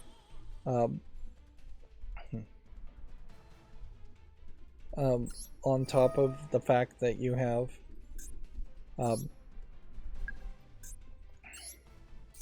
have to own a PlayStation 5, which is another $500. So they are just asking for like over $1,000 in equipment before you even buy a game. Let's see. 2 reptiles at 1900.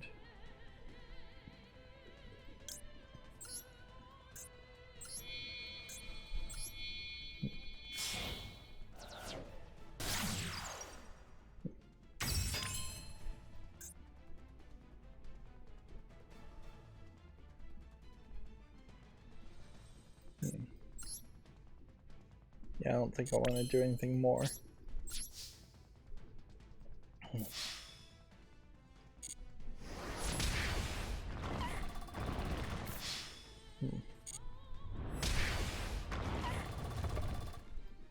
And then the turn. Inherently, if the PlayStation VR 2 had not required to be plugged into a PlayStation, it was just a Sony VR 2 for $500, it still would have a major problem in the fact that it just does not have enough titles to justify that. It basically needs a service where you get all of the VR games, or a large collection of VR games, for free just for buying the hardware device.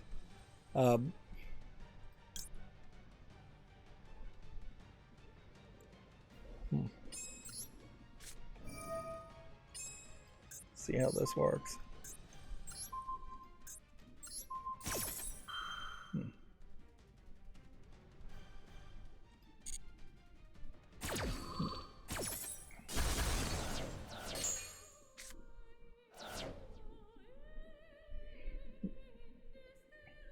But I guess I'll leave it at that.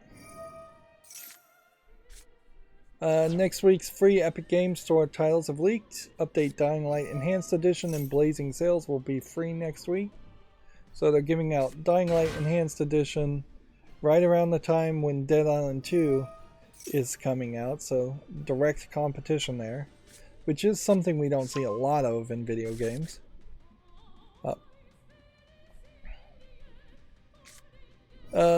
The Sonic Remaster developer says he's, quote, grateful to work on Sonic Origins Plus despite issues with the previous release. Headcanon's Simon Thomley wasn't satisfied with the original Sonic Origins release.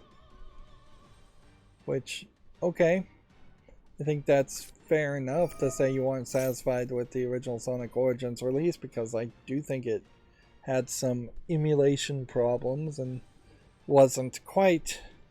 inherently, you always run into this problem where the emulators that have just been running ROMs for old games have more polish and more time put in them than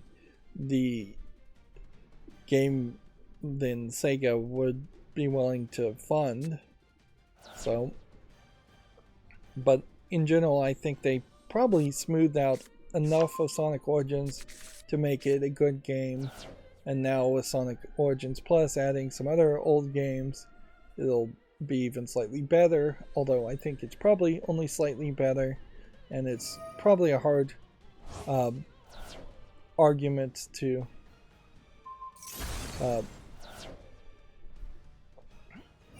it's probably hard to argue that the plus part is adding that much to it, adding a bunch of Game Gear versions of Sonic games that people are not really that interested in playing. There are comments here if you read the full article. We knew going in that there would be a major time crunch, and we worked ourselves into the ground to meet it. We offered to come back for post-release fixes and updates. We do not know yet if that's happening. So maybe they haven't really fixed Sonic Origins. Inherently, Sega is just a fine example of a Disney-like company that has a product that was somewhat successful a long time ago, and now they're trying to milk it for all it's worth instead of treating it nicely, and giving it a Criterion Collection style re-release. Oops.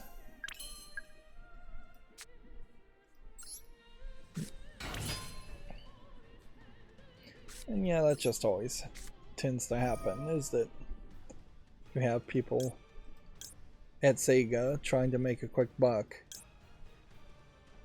and willing to maybe slightly ruin the legacy of Sonic. Although, in fairness, I'm not sure Sonic really has that much of a legacy. In a lot of ways, it feels like there's as many bad Sonic games as there are good Sonic games, and that there's really just a lot of nostalgia around Sonic more than actual successful game releases around Sonic. Like, generally speaking, I think Sonic 1, 2, and 3 with the Knuckles add-on to add Knuckles to the character is... Wow, I'm surprised I even have 2 wins here. I would have sworn that I had not won once in the past hour and 45 minutes. But, nope. I succeeded twice, so I only need 1 more win. I may very well do that off screen. Yeah. In my mind, as not being a Sonic fan, Sonic 1, 2, and 3 are all decent games with some minor caveats to play every now and then, but they're not really even games you would put a ton of energy or focus on. And then there is not another good Sonic game in my mind until maybe Sonic Frontier. Or Sonic Mania. Yeah. Sonic Mania may be the next good game. But Sonic Adventure I don't think is that good. I enjoy Sonic Spinball for what it is, but it's not really a Sonic game per se. If anything, I enjoyed Sonic Spinball more than most of the other Sonic things. Do we have a Duel Live to watch? Yes. I'll do that off screen. I'm just going to do those off screen going forward.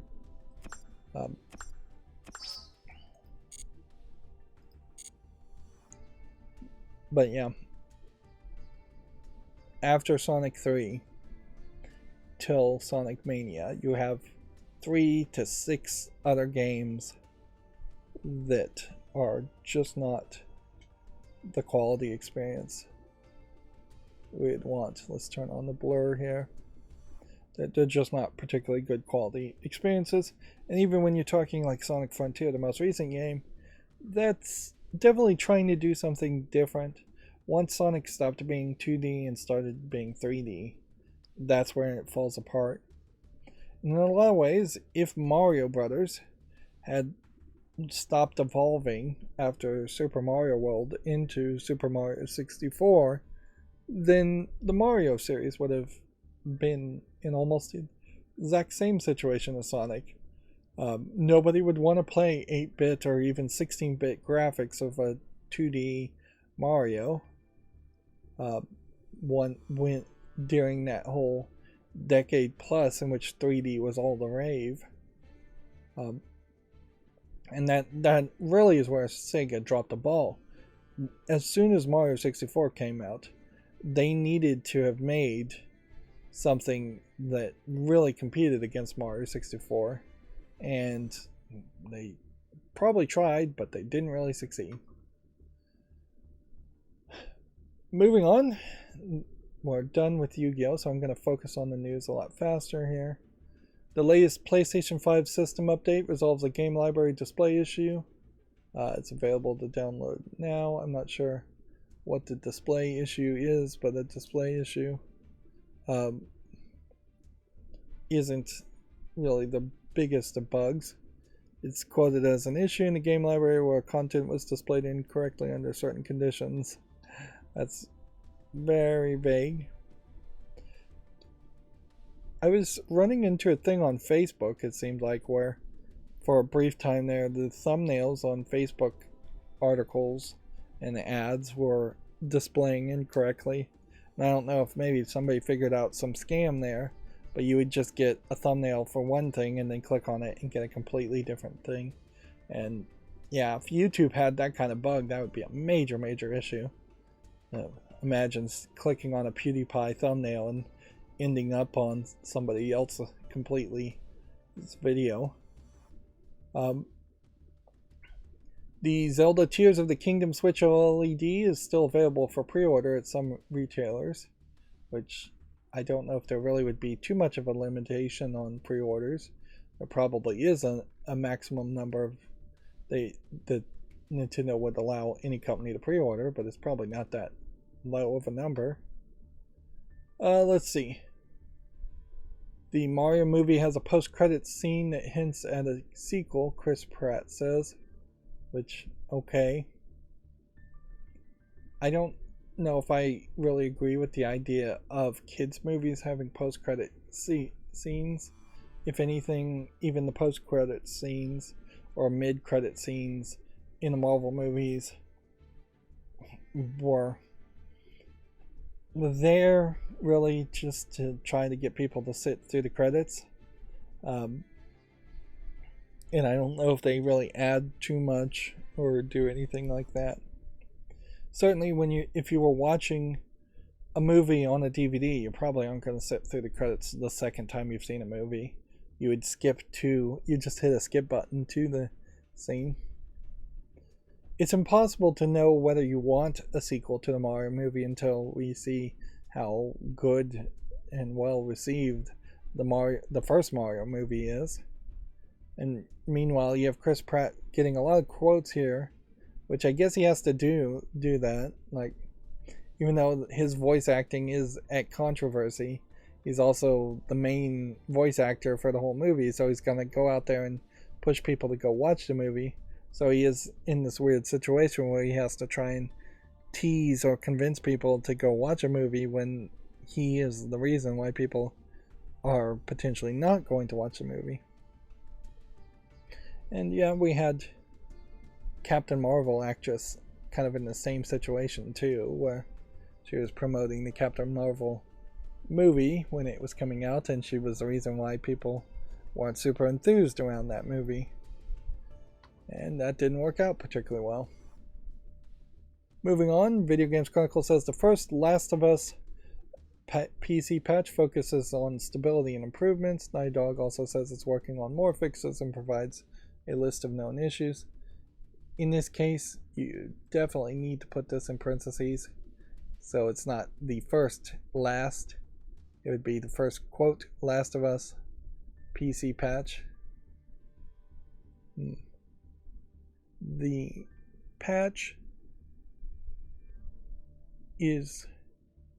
was released on Wednesday, so I guess it is out now. That being said, I'd like to bring this up on Steam and see what the reviews are for Last of Us, but let's see if we can do this.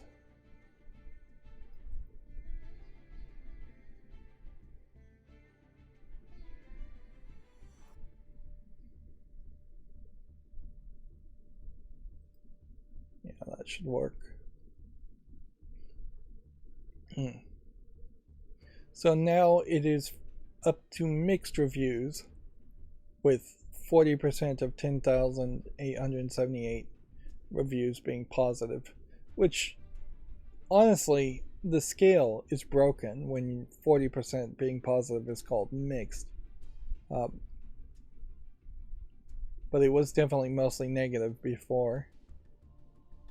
Let's see. But also, you just kind of have to wonder if maybe Sony is just paying people to review it positively. Here's a positive review that's a meme that really should be a negative review. Ignore all the good reviews for now. And this was March 30th. Yesterday, they're saying.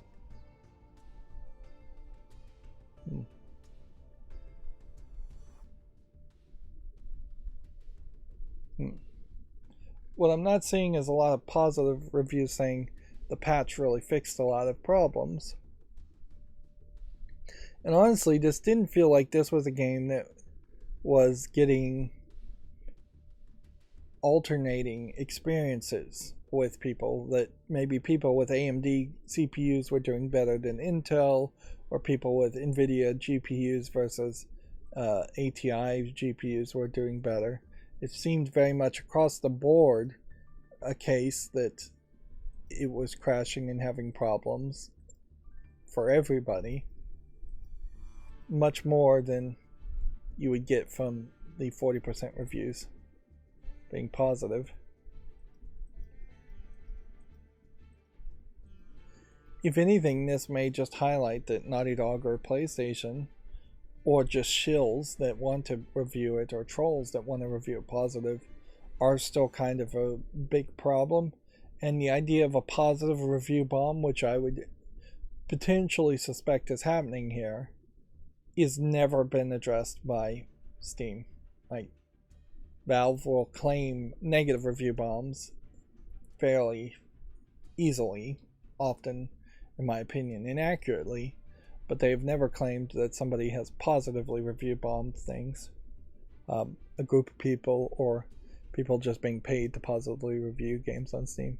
And if I was going to pay for reviews, fake reviews on Steam would make a lot of sense. Of course, the research there is kind of hard because, let's see, you click on somebody here just to pick them up.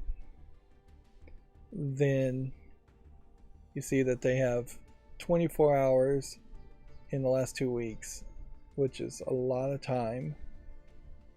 And then you would have to see that the profile is private. So we have no idea as far as whether this person owns only one copy of Last of Us, or a couple of copies of free games, or what. So you can't really get much helpful information from this. One person found this review helpful. Well, maybe that is just another fake bot or fake reviewer. One person found it funny. Why is this being labeled as funny? I have no idea. There's nothing in this review that's funny at all. So yeah, there's just no way to ever know if a reviewer's review is positive. What we need to see here is more than just playtime, because playtime's easy to do. I could easily buy Last of Us Part 1 and have the game running paused for 24 hours and not actually have made any accomplishments there, without being able to see their profile as far as have they gotten any achievements or how many other games they have. There's no way to know if a reviewer, and this is just a random person's profile I'm talking about here, not specifically this reviewer, just no way to know.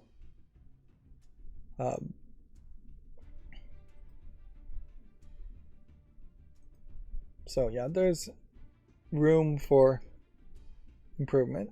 I'm not going to promote VGC's podcast. Moving on, New Horizon Forbidden West Burning Shores trailer reveals the Water Wing machine, which is, I guess, what that is. Which, looking at this, I would have, even though I just read New Horizons Forbidden West Burning Shores, I was thinking Zelda Tears of Kingdom, which, if anything, I guess this highlights the fact that Tears of the Kingdom is dangerously looking like it's stealing ideas from Horizon Forbidden West as a series, or New Horizon in general as a series, because New Horizon, the original New Horizon, as far as robotic animals, as a concept, came out either right around when Breath of the Wild came out, or came out before when Breath of the Wild came out.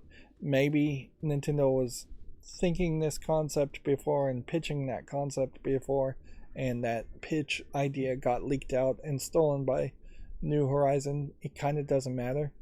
In the timeline, though, it definitely feels like robotic animals is a New Horizon thing, and it is very weird for Zelda to have robotic animals, which is pretty much all Breath of the Wild is, with the robots you're fighting and the giant mythical beast that were turned into dungeons. And in the first Breath of the Wild game, they don't have a ton of robotics anyways, but Tears of the Kingdom definitely feels like it's getting more and more focused on the electronic robotics, which is not very Zelda-like. Talking actually about Forbidden West Burning Shores, yeah, I feel like it's probably diminishing returns with every new Horizon spin-off game or sequel or DLC that comes out. There's going to be a fan base there, and the fan base is going to come back. Some percentage of the fan base is going to come back with every new content, but it's going to be a smaller percentage as people just kind of burn out on it. In a lot of ways, New Horizon feels a lot like it's in that phase in which you start to get to Assassin's Creed 3 or Syndicate or Unity, some of those middle tier Assassin's Creed games that some people came back for, but a lot of people chose to skip. Moving on, April's quote free games with Amazon Prime Gaming have been announced. 15 PC titles will be available to Prime subscriber at no extra charge next month. Do we have a full list of what the games are? No.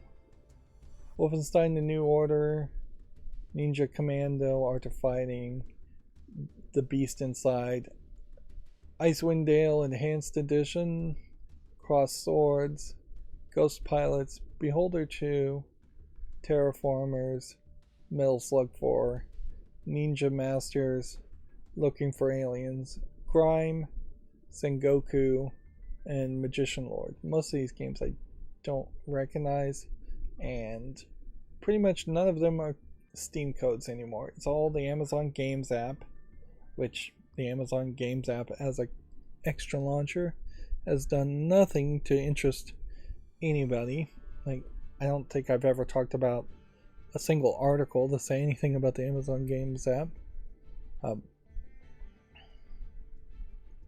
Inherently, Prime Gaming, shifting from being Twitch gaming, or Amazon Prime Twitch free gaming, has not improved the offerings on Prime Gaming much. It is just this, here's some free games, and that's it. As a storefront, I would never, for in a million years, consider buying games on Amazon Prime app. I don't see a reason why I'd even buy games through Amazon.com as far as digital PC games go. I could see buying like Nintendo Switch physical games on Amazon.com. Now, arguably that would be a better offering if they went more kid friendly and said, we'll give you 10% off of brand new pre-orders for Nintendo Switch games.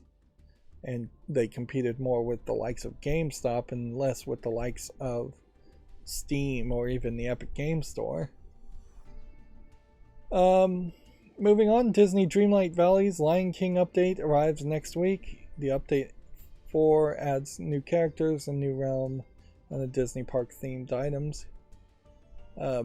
With the ever increasing cost of Disneyland, going to Disneyland parks or Disney World parks, doing it digitally in Dream Valley might be the only way this entire generation experiences anything like that. If this generation even cares about experiencing a Disneyland, Disney World event, it definitely is worth it if you're a parent right now to look at a map of Disneyland or Disney World, whichever one you might go to, and just think about what the rides are and what the events there are, and think about, do your kids have nostalgia around these rides and the events? Have they seen these movies? Do they even understand what's going on? Or is it just the adults and the parents that would have nostalgia on it? Because if you're going on say like Cinderella's Teacups. That's if let's assume there's a ride called that. Um, the kids would have to be fairly young for a ride like that, but they'd also have to know what Cinderella is. And if they haven't watched Cinderella or don't care about Cinderella, then whatever, it's not worth doing. Uh, Epcot Center in particular is kind of a great example of that, in that there's basically nothing in Epcot Center that I can think of that is actually Disney themed. And so it is just this collection of old rides that you probably don't have any reason to want to ride.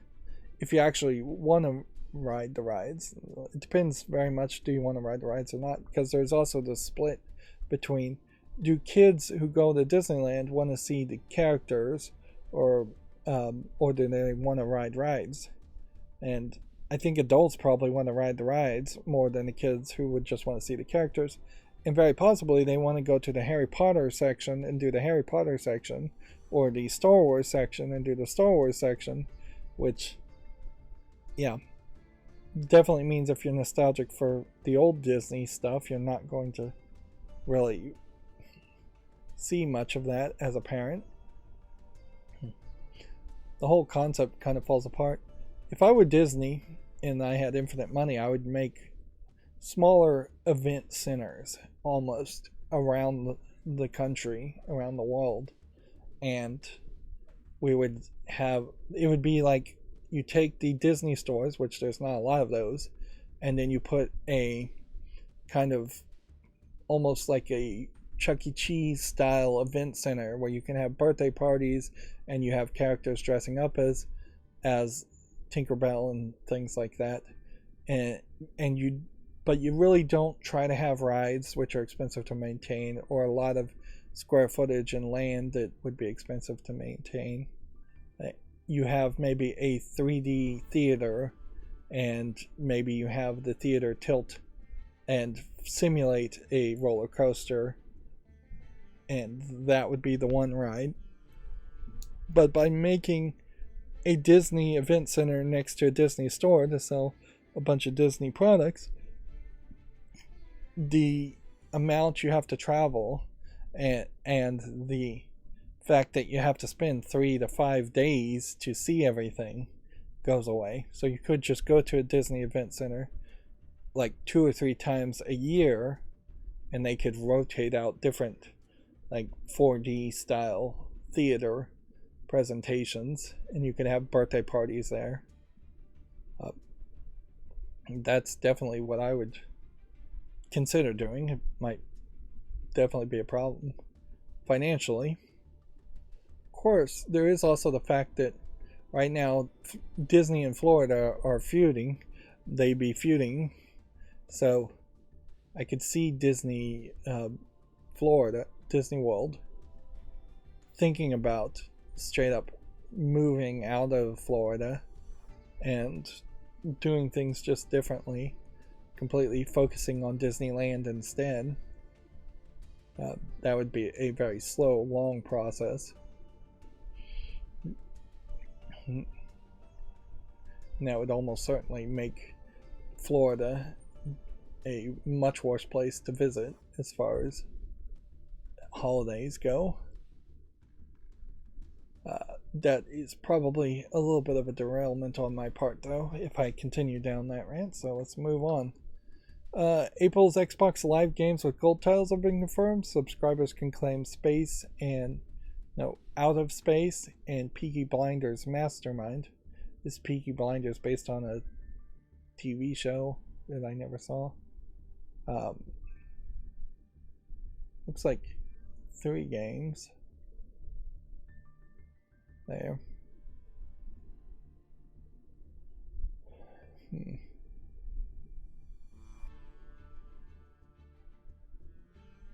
There's still the 3 games that are available now are still available to collect too, so you can grab those.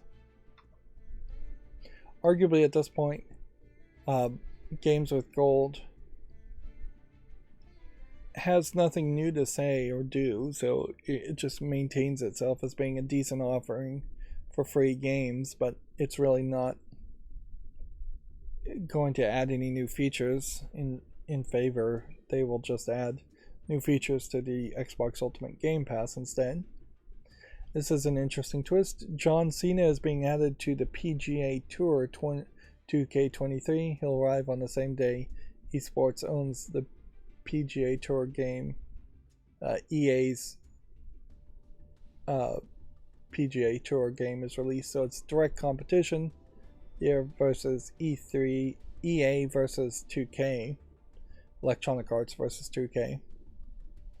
I don't see any reason though why John Cena would show up as a golfer, and if this is supposed to be John Cena, I don't recognize him.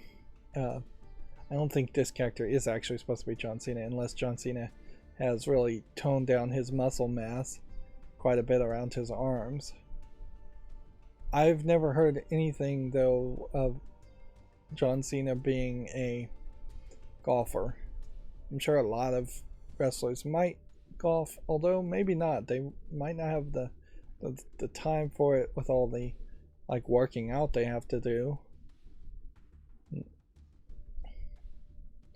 And certainly golf is kind of a slower, less active sport than wrestling. Well, I could see a lot of wrestlers liking a slower, less active sport, less aggressive sport to relax with.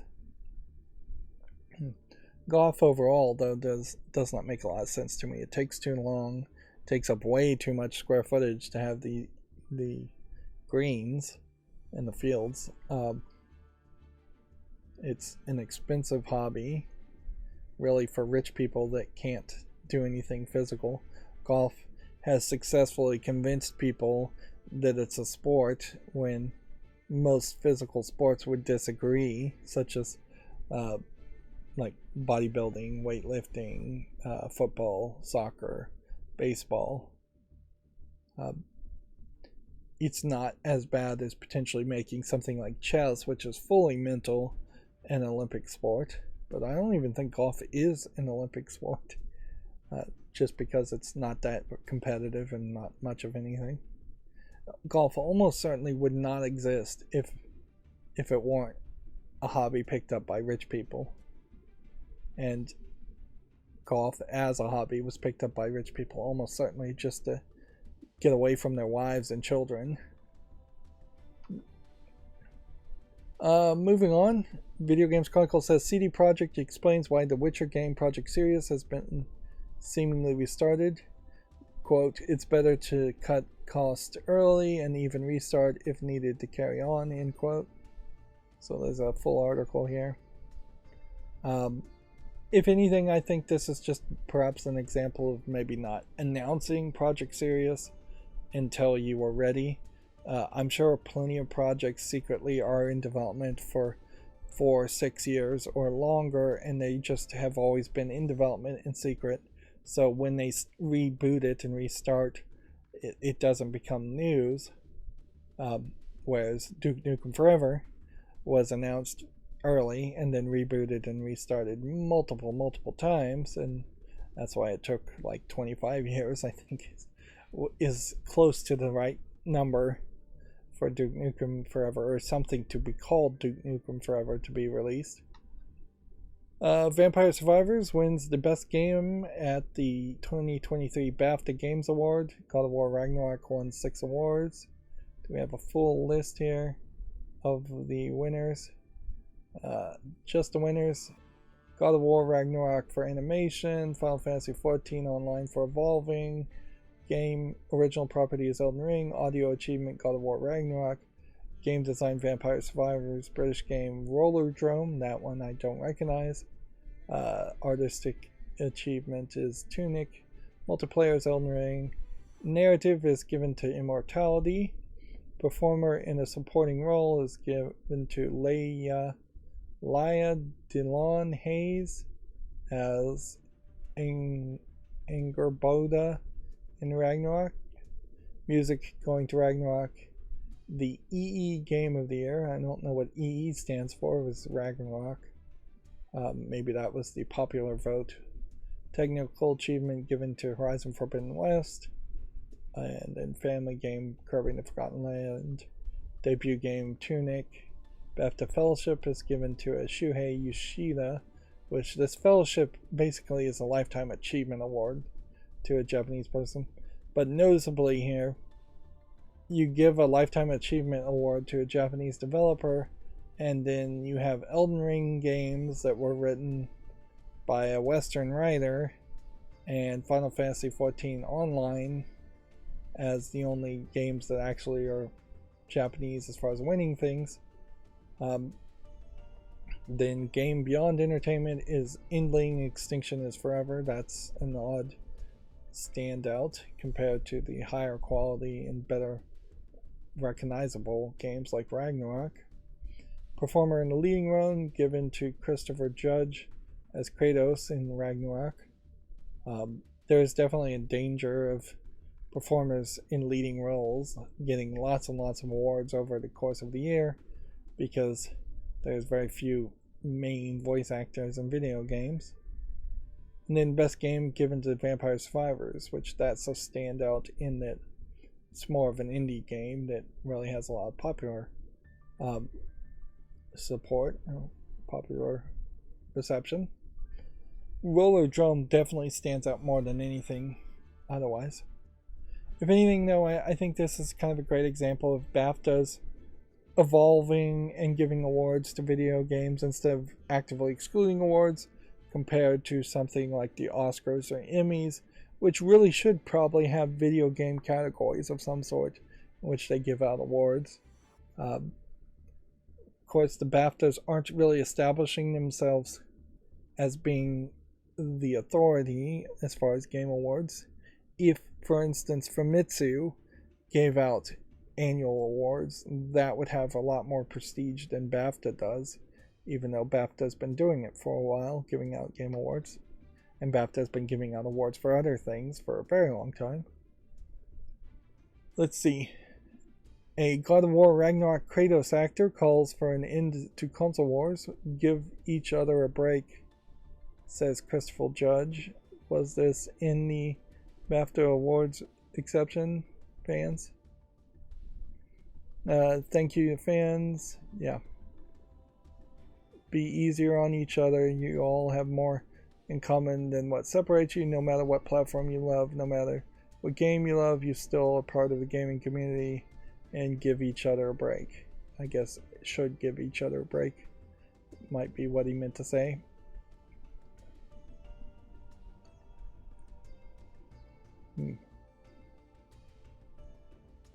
Which, okay. Yeah. That's fine reception.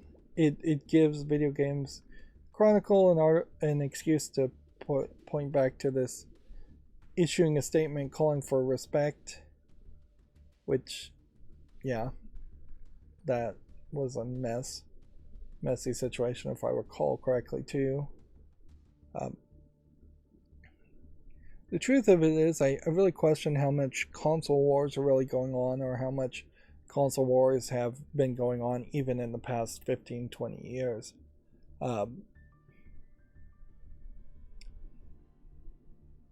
By the time you were halfway through the Xbox 360 PS3 generation, I think at that point you probably either were going to own one and not care if other people had the other, or you were going to own both. Particularly since the PlayStation 3 was just playing different games and working very differently. So, yeah, it definitely hasn't really been major console war mentality since Sega and Nintendo. So you're talking in the 80s, basically. The bigger aspect around the idea of console wars these days, though, I think is much just in the line with people don't have money to spend $1,000 on two different consoles, and they don't have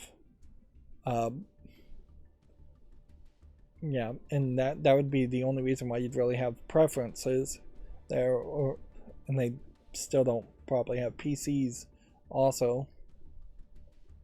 So the console lack of cross compatibility is the thing that is making console wars still a thing. When I think of console wars these days, I really should be more thinking about how Microsoft and PlayStation are fighting each other, and even Nintendo are fighting each other, having their games only be playable on their consoles.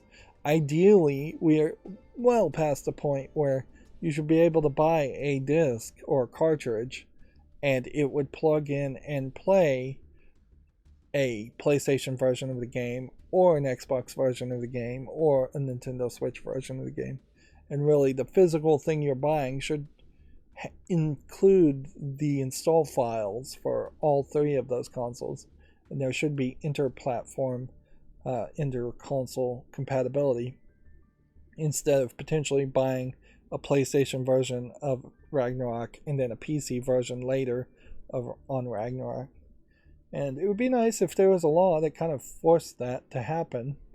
For the most part, when you buy a game, you are just getting a license file. Anyways, then you're downloading half of the game, if not most of the game, online. So if it is just a license file, then why not get a license for each console?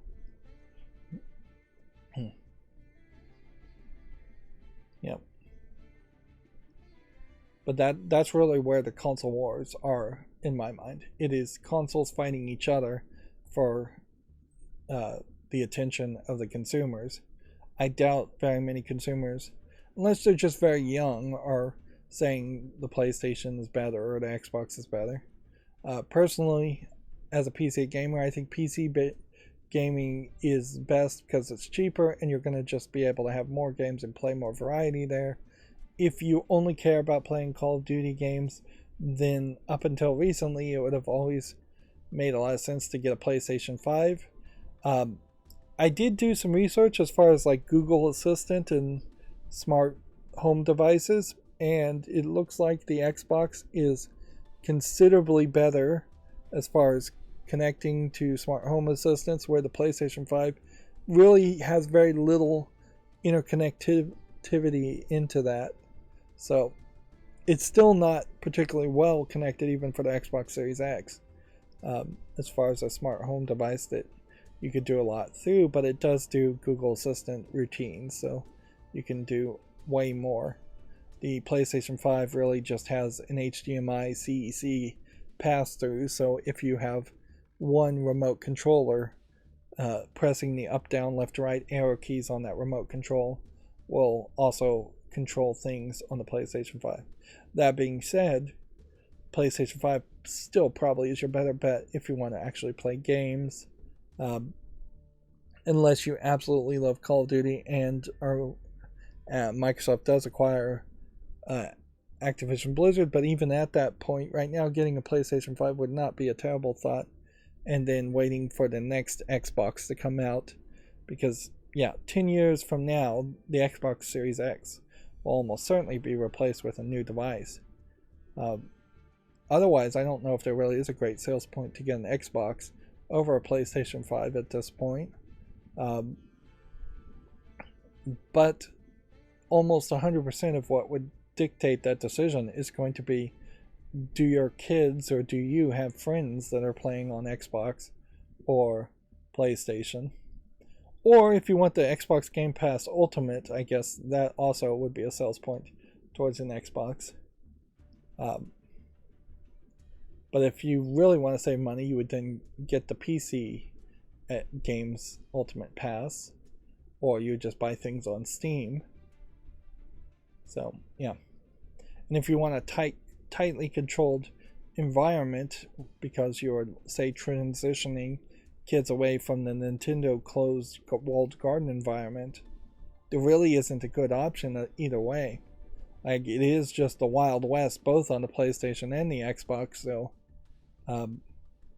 you're probably better off going from a Nintendo Switch to PC anyways, because at least on a PC you could probably find a program that would block specific apps, and having less tightly integrated voice chat and online abilities on Steam. So you could probably disable chat and like disable online on a PC better than you could on an Xbox or PlayStation. But yeah, it's been a very long time since I've heard anybody make an argument that, oh, Sega Genesis is better than the Nintendo NES or things like that. That kind of console wars stuff probably does happen still on buses and playgrounds amongst kids, and that's very natural that things like that would happen. Although I don't even know if kids these days really like debate or argue anything. Really, then kids these days often seem to be really sensitive and frankly just way more generous than the kids I grew up with when I was a kid. So the idea of my Nintendo is better than your Sega Genesis argument in the school may lead to both kids getting detention or getting in trouble, or them going, well, each one is entitled to their own opinion and I appreciate and respect your opinion type responses. So yeah. Moving on, we had already talked about E3 being canceled. I doubt there's any extra insight here.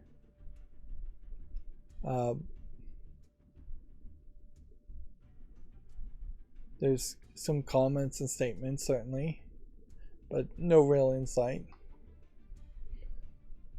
Oh man, I'm just getting slower and slower through these streams. Cyberpunk 2077 Phantom Liberty expansion details will be revealed in June, according to Video Games Chronicle. We'll leave it at that. Microsoft announced the Xbox Series X Diablo 4 cancel bundle. It really is just a bundle. There's not even like a skin or a color palette swap here. Which, one of the beauties certainly of having a Square device would have been that it should be very easy to print skins that would attach to it, and or a piece of cardboard even that just slid around it to change the appearance. Last of Us PC patch improves memory, performance, and more. Naughty Dog has released a second update for the game. Let's see, when is the second update came out?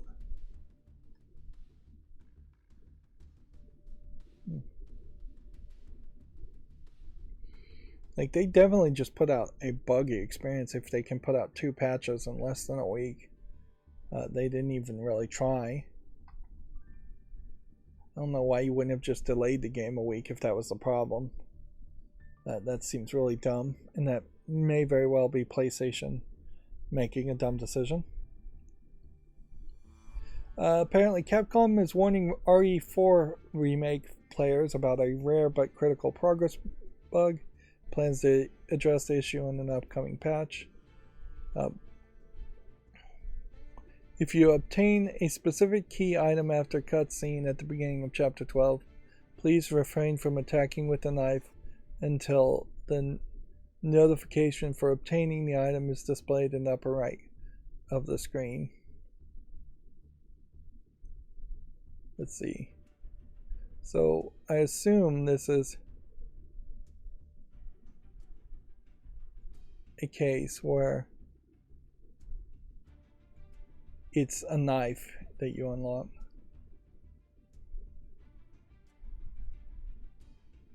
A cutscene will play at the beginning of Chapter 12, after which player will receive a key item.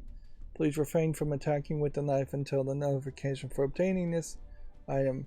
After obtaining the key item, it will appear in the key items and treasure menus in the attaché cake. If it has not appeared, please reload save data from before the start of Chapter 12. We're not saying specifically what the key item is, though, so there must be some level of spoiler around that.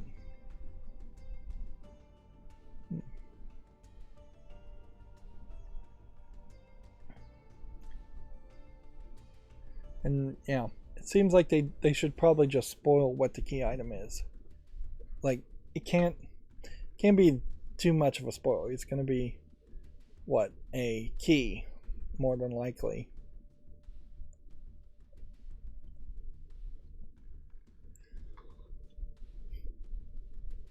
Moving on. Mistborn author says the video game publishing is superior to book publishing. Brandon Sanderson has praised the way games get special editions at different price points. In all fairness, I think there probably are more people buying video games at special edition versions, whereas special edition versions of books probably would not sell that well. It really should be the same companies, though, publishing both, whether it's a special leather-bound hardback edition of a book or it's a special edition of a video game. If anything, this is kind of an insane statement coming from somebody from a very different industry, because I think it's fairly well felt that most people don't like these special editions around video games, and that they are just these blatant cash grabs. But people do buy them, so there is enough of a niche audience out there that buy the special editions to justify them existing. As a video gamer myself, I've never felt like a lesser person because I didn't buy the collector's edition or felt like I needed to buy the collector's edition. I did buy, probably, I think it was on sale, as like a slickdeals.net sale. I bought the Walking Dead special edition, which came with a giant paperback book version of The Walking Dead, which I promptly never read, and just took up a lot of space on my shelf and still is sitting on the shelf, I think.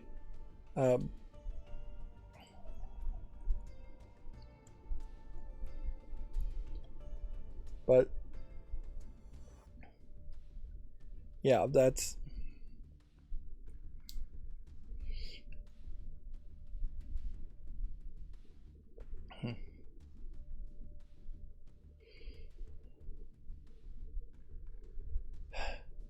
yeah, I don't know if I have anything more to say there. I got distracted and I'm losing steam. Let's move on. The second Vampire Survivors expansion has been revealed. Tides of Foscari adds new stage, characters, weapons, and more. The thing in particular I think to figure out from this is Vampire Survivors even on Steam? It says it's on PC.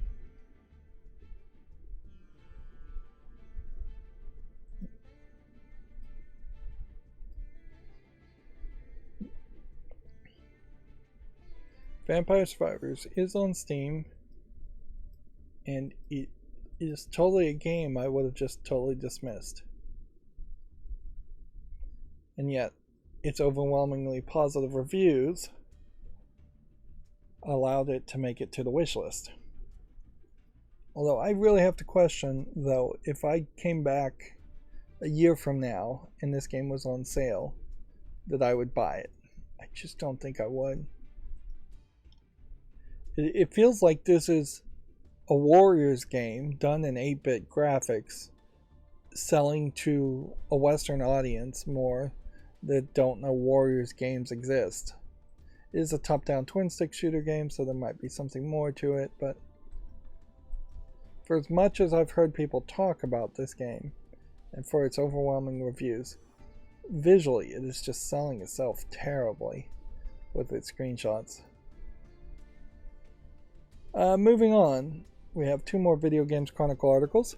Platinum Games has seemingly revealed a next entry in a neo-classic arcade series.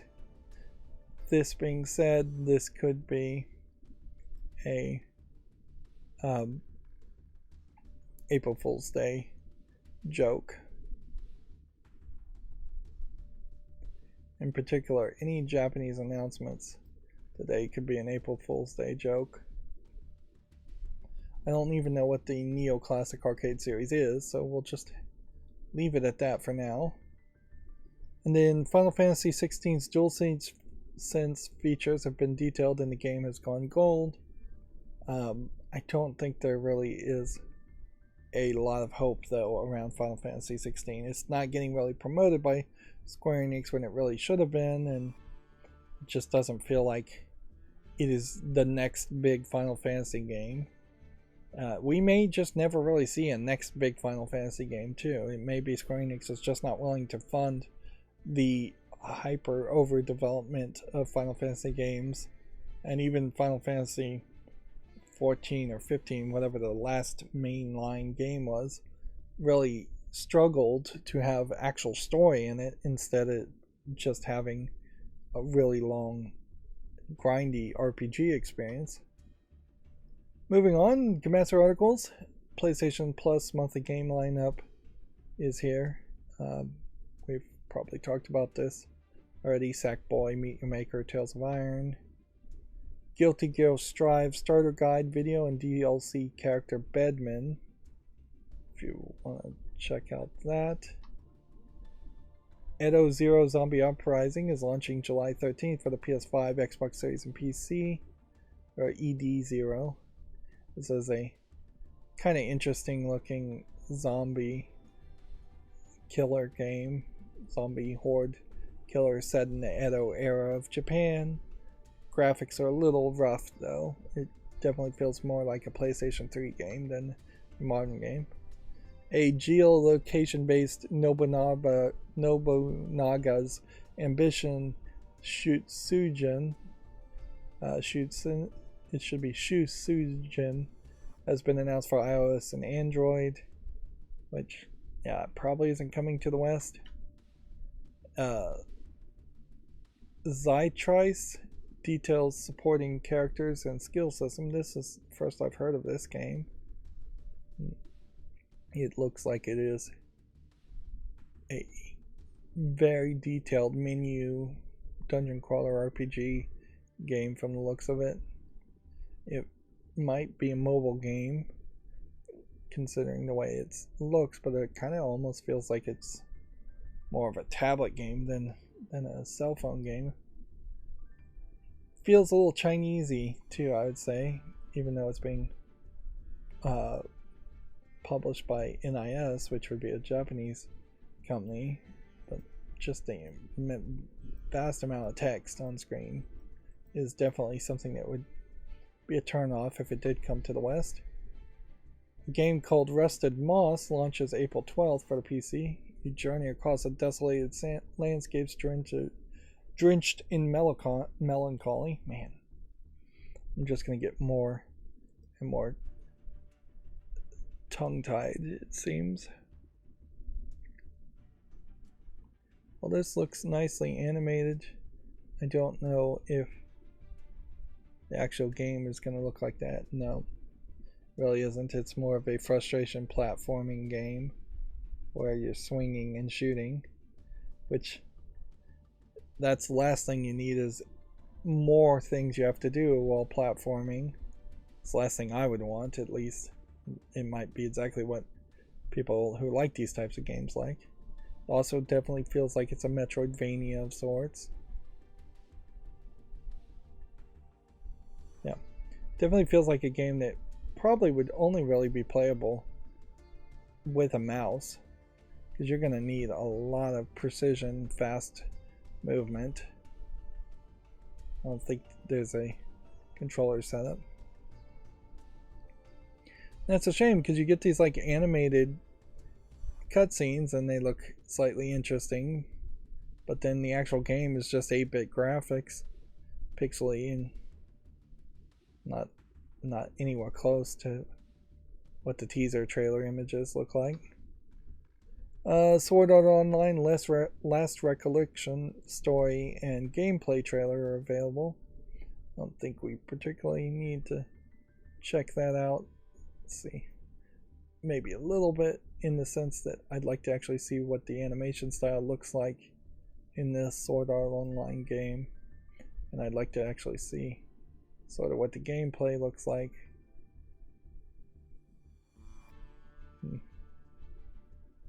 Not sure I'm really seeing any gameplay here, though. I'm seeing a lot of attack animations.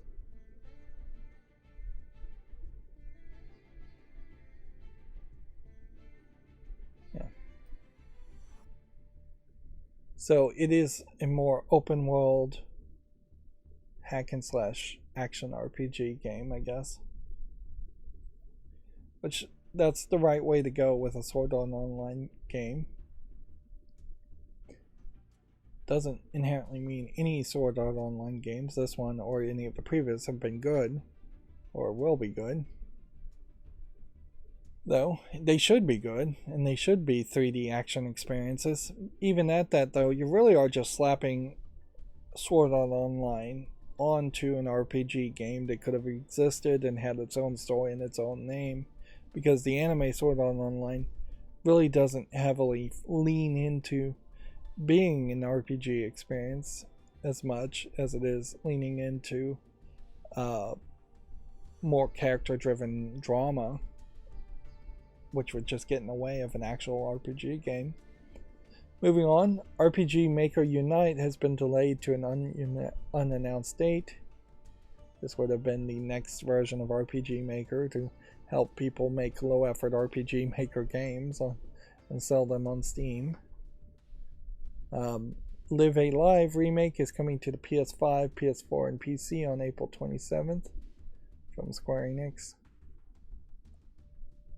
Which, yeah.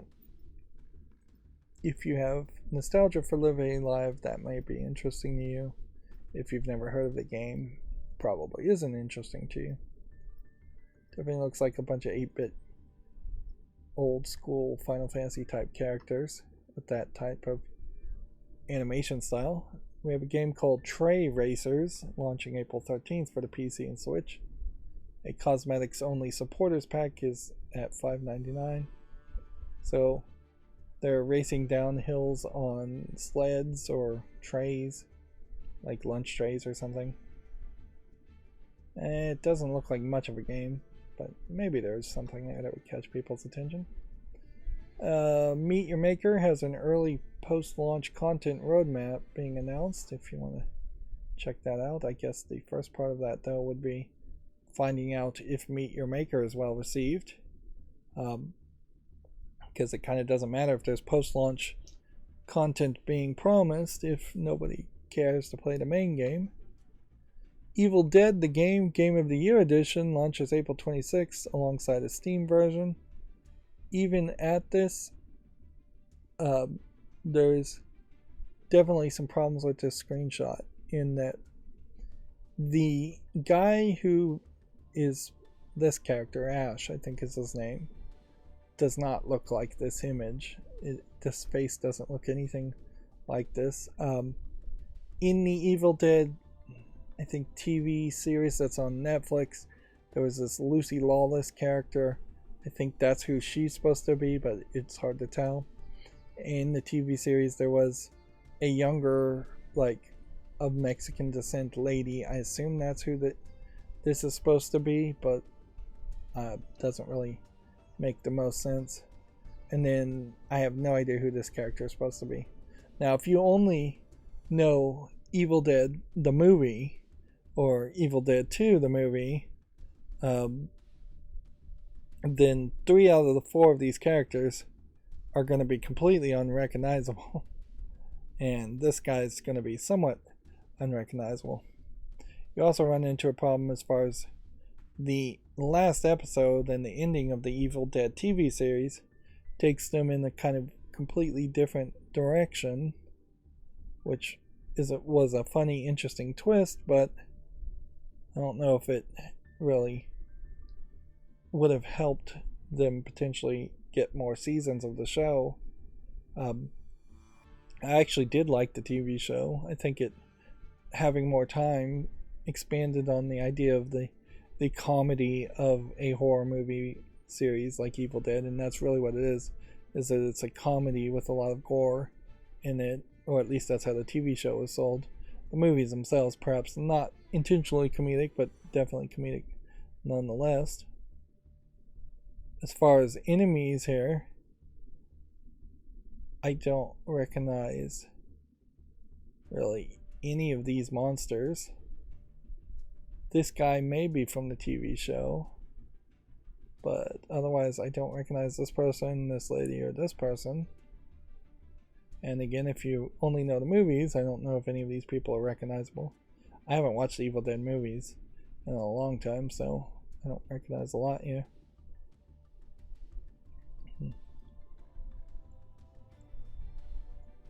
I guess we'll put this on the coming soon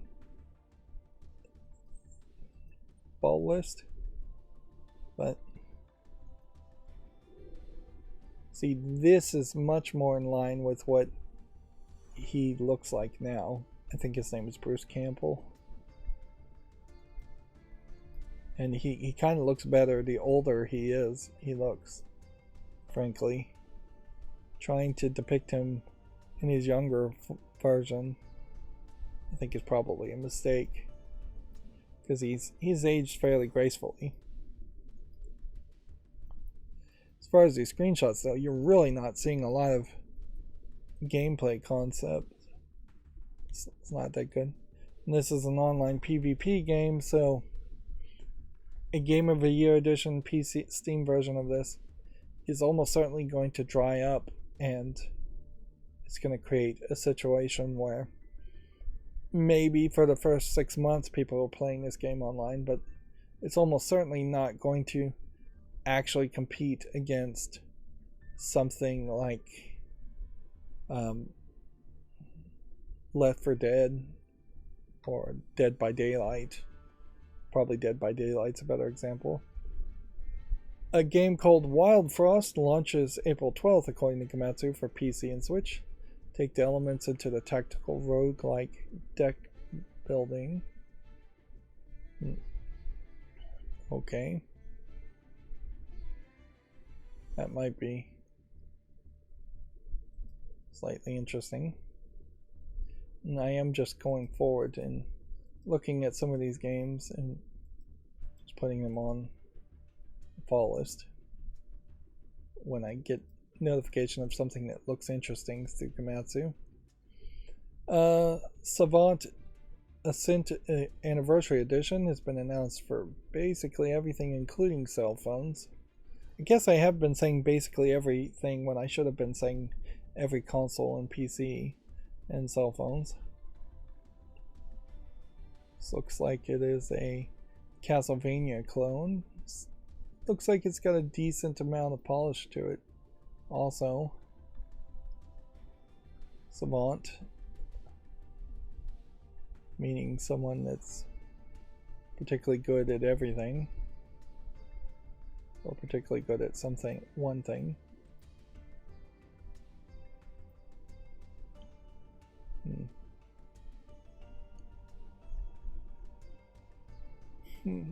Probably too early to put things on the fall list if they don't have a release date, though. So I'll put it on the fall list, but I shouldn't make a YouTube short around it. Hello Kitty and Friends Happiness Parade is coming to the Switch on April 13th. It's currently available for iOS and Android. I assume then this is just a kid-friendly game, and I wouldn't be surprised if this barely gets any support in English and really is just coming to the Japanese audience. Hello Kitty is fairly popular around the world, and honestly I don't even think Hello Kitty is actually from Japan. I think it might be like a Swedish cartoon that's just very popular in Japan, but it's not super popular in the United States. Yeah. It's interesting to see in general games though go from being a cell phone game to a Switch game. We may start to see more down that path, although arguably it would be way better if Switch games became cell phone games, because then cell phone games would become a lot better, or would have at least some hope of becoming a lot better. There aren't that many good cell phone games that would justify jumping to the Switch or to PC or any other console. The game Cry Machina has an introduction trailer, quote unquote, if you want to check that out. The Famitsu sales for the 20th to the 26th have been updated, with Resident Evil 4 selling 89,000 units plus for the PS5, and then another 85,000 units plus for the PlayStation 4.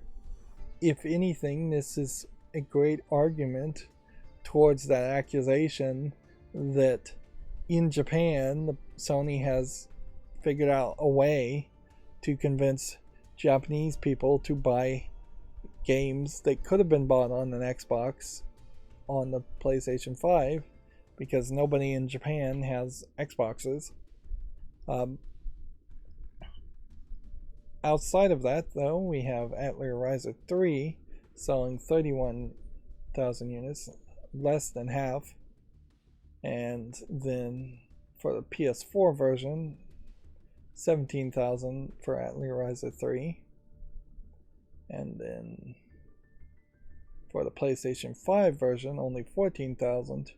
So people who bought RE4 bought the PlayStation 5 version, but for Atelier, where the graphics are more cartoony, anime-esque, more people decided to get the PlayStation 4 version.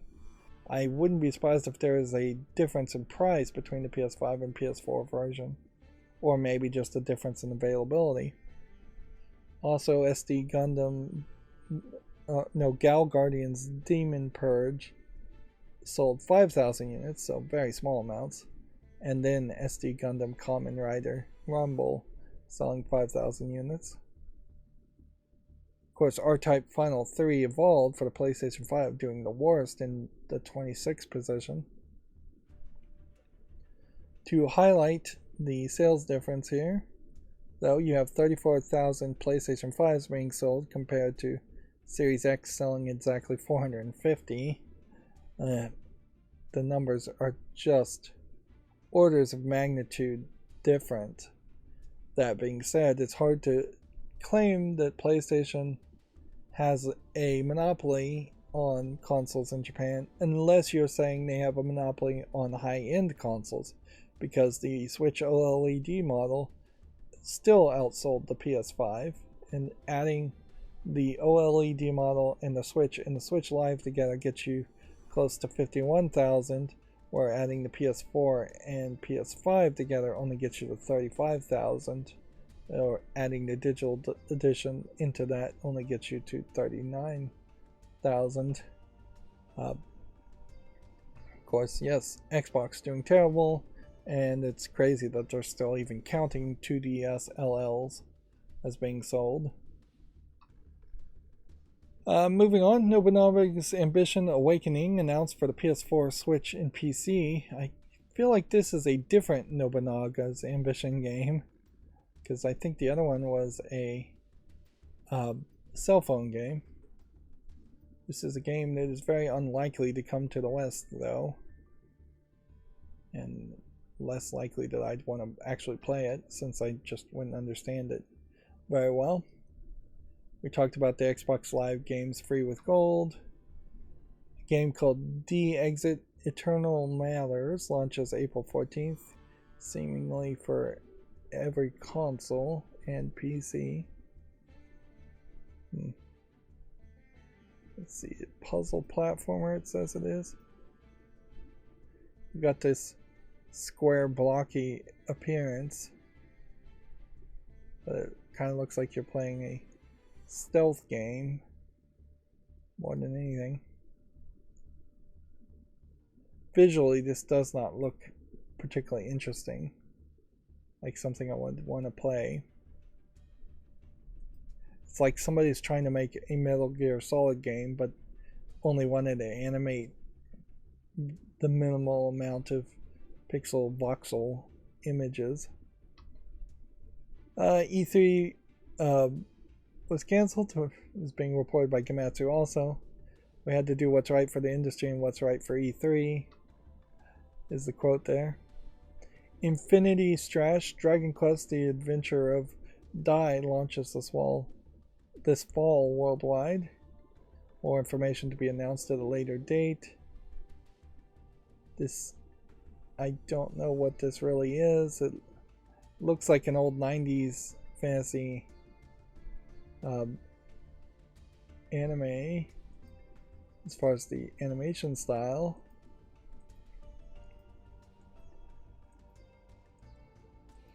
I tried to watch that Shaman King on Netflix because I was bored more than anything. Boy, is that animation style weird.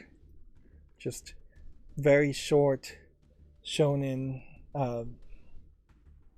characters with the Shaman King shirtless or having a shirt open the whole time.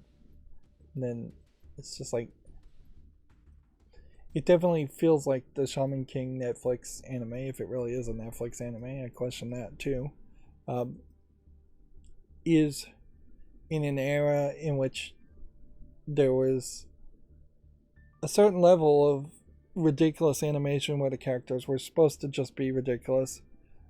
Giant big balls on their face for noses, or characters that are a third the height of other characters. Then it's almost not a consistent style enough to even say it was a style. It feels a little bit like the characters in Astro Boy many decades ago. But yeah, there was a short time where you had some weird characters like that. And even One Piece had some characters like that, but they eventually have all evolved to more consistent characters that at least look like they are humans in a consistent universe. You don't have one person with a giant nose, or one character that's 5 times as tall or 400 pounds just as fat. I'm really rambling at that point. Let's move on. Kazuna AI Touch the Beat for the PS4, PSVR, Switch, and PC has been delayed to the 25th. You know, we may not actually hit any of the April Fool's Day things because the way my macro is designed is to only actually open up articles that are tagged as news. So any of the Gamatsu, even though I know Gamatsu did put out a video of here's all the April Fool's Day things, my macro may have skipped that, which that is perfect if that happens. That's exactly what I'd like to do. I'd like to skip all the April Fool's Day junk and only talk about real news that likely is actual real news.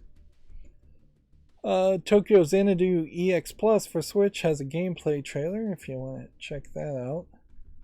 Again, you have an example of a gameplay trailer starting with a flat 2D animated cutscene, which is definitely not what the actual game it looks like. In all fairness, some of these games may have as many cutscenes as they do the 3D RPG grindy element. It's a possibility. Alright, I've never figured out these screenshots. You have to click this to get the full image, isn't it? So there's this group of idols, I guess. Let's see. The Dragon Quest series creator, producer Rutaru Ichimura leaves Square Enix. I've started to count how many more games I'll be able to make in my lifetime, end quote. Which, okay. This was announced as of March 31st, so I assume this isn't an April Fool's Day thing. We are seeing a consistent thing where talent is leaving Square Enix to either go form their own companies, which is a crazy new trend in Japan, or at the very least just leaving Square Enix and potentially going to work for somebody else. When you look at this guy, he's got a sword here, he's got a shield here. This feels Zelda-esque, while the patterns and designs probably aren't Zelda listed, so maybe he will go and work for Nintendo, or he may just go and form his own company.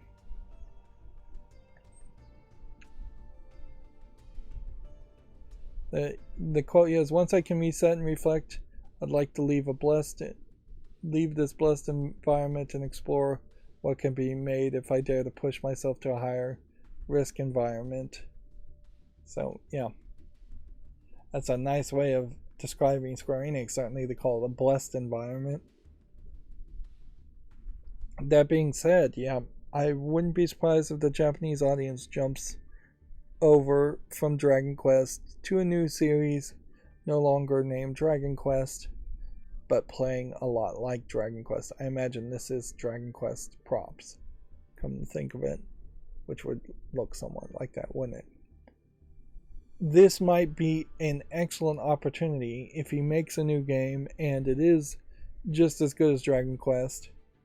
It would be an excellent opportunity for foreigners in particular who haven't played any Dragon Quest games to hop on to the next big thing from the creator of Dragon Quest, because there's about 15 Dragon Quest games in the mainline series, it feels like, and there's a heck of a lot more spin-off Dragon Quest games, so you just never in one lifetime likely play all of that. That being said, it may be that the series chief producer doesn't have that much of an effect on Dragon Quest, and the actual creator of Dragon Quest may still make Dragon Quest games for Square Enix. Or they may just make a new game called Dragon Quest that plays very much like the other Dragon Quest games, even though none of the original creators are involved. So we kind of would have to wait and see.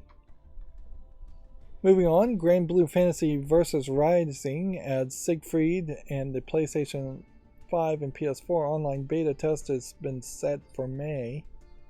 It's always a mouthful when there's two announcements to make in the headline. Final Fantasy 16 has gone gold. We had already talked about that. We have about 5 more Komatsu articles. Genshin Impact version 3.6 update to Parade of Providence launches April 12th. I kind of feel like Genshin Impact is probably still super successful as a cell phone game, but I imagine they aren't gaining a lot of new players.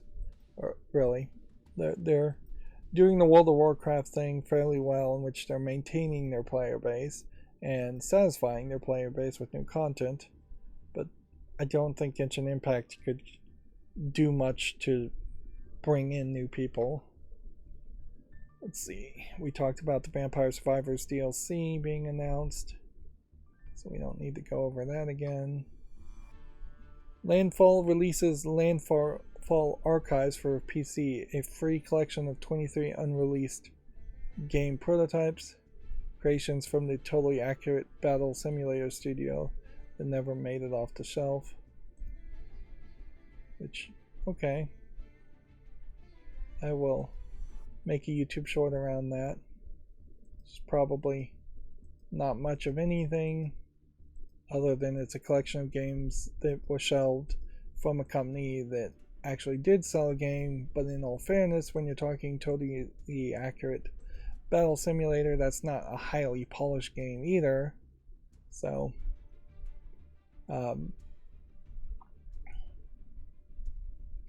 it's not like this is a collection of games published by Nintendo that were left on the cutting room floor, which would be a lot more interesting to me. Let's see. Wild Hearts update launches April 6, adds Murakumo, Spinning Top Karakuri, and more. Wild Hearts is a game that I guess I don't even remember had come out, as far as it was more of a Asian inspired, less fantasy inspired Monster Hunter type game.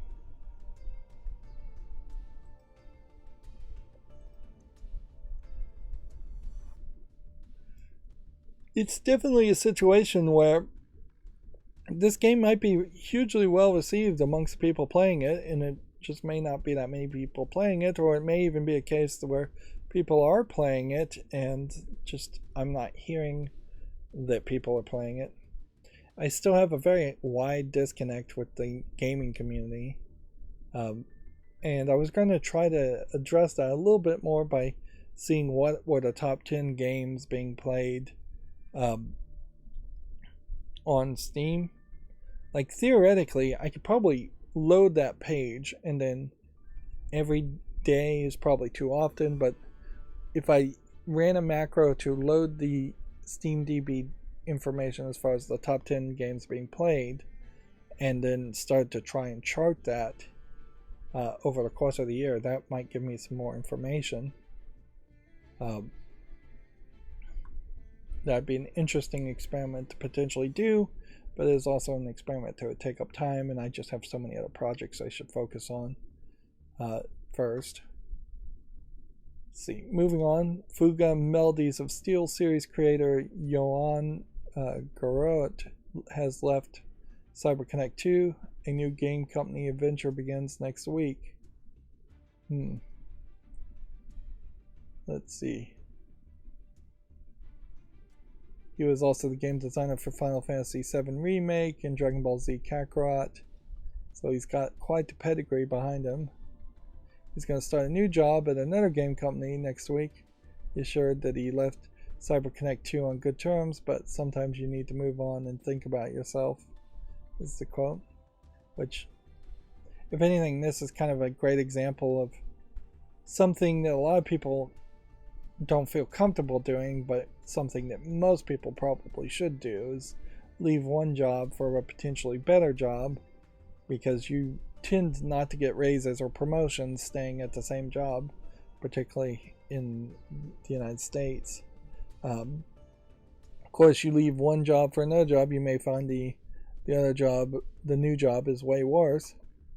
There's no guarantee that it's better, and honestly there really isn't that much better as far as jobs in general. They all tend to be exploitative and kind of suck regardless of your level of education or your level of employment.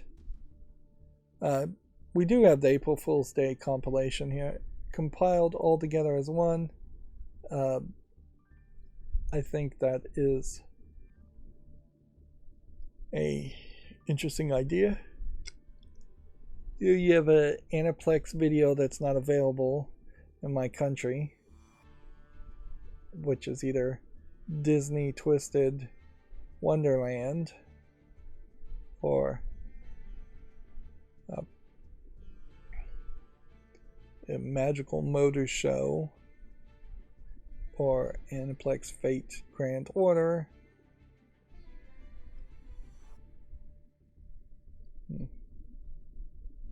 If these are just static images, it would make a lot of sense, but even at that, you can see they had some animator here make these. I think they used to call them omaki. That might be the wrong term. Like Easter egg type things. April Fool's Day things. Some of these are very polished and work as decent advertisements for actual games that are actually coming out, but some of these are also just kind of ridiculous. Here we have somebody being fed in VR.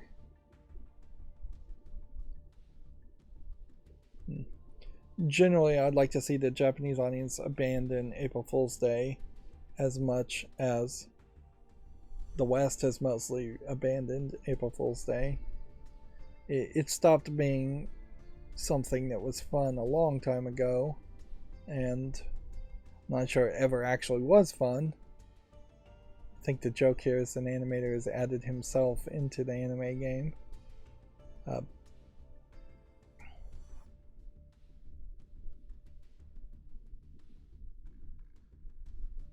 But yeah, there's been a couple games that were April Fool's Day gags that they actually did decide to actually turn into games. This Platinum Games Dungeon Fighter Online looks like it might have been an April Fool's Day gag too. But yeah, inherently you're either going to upset people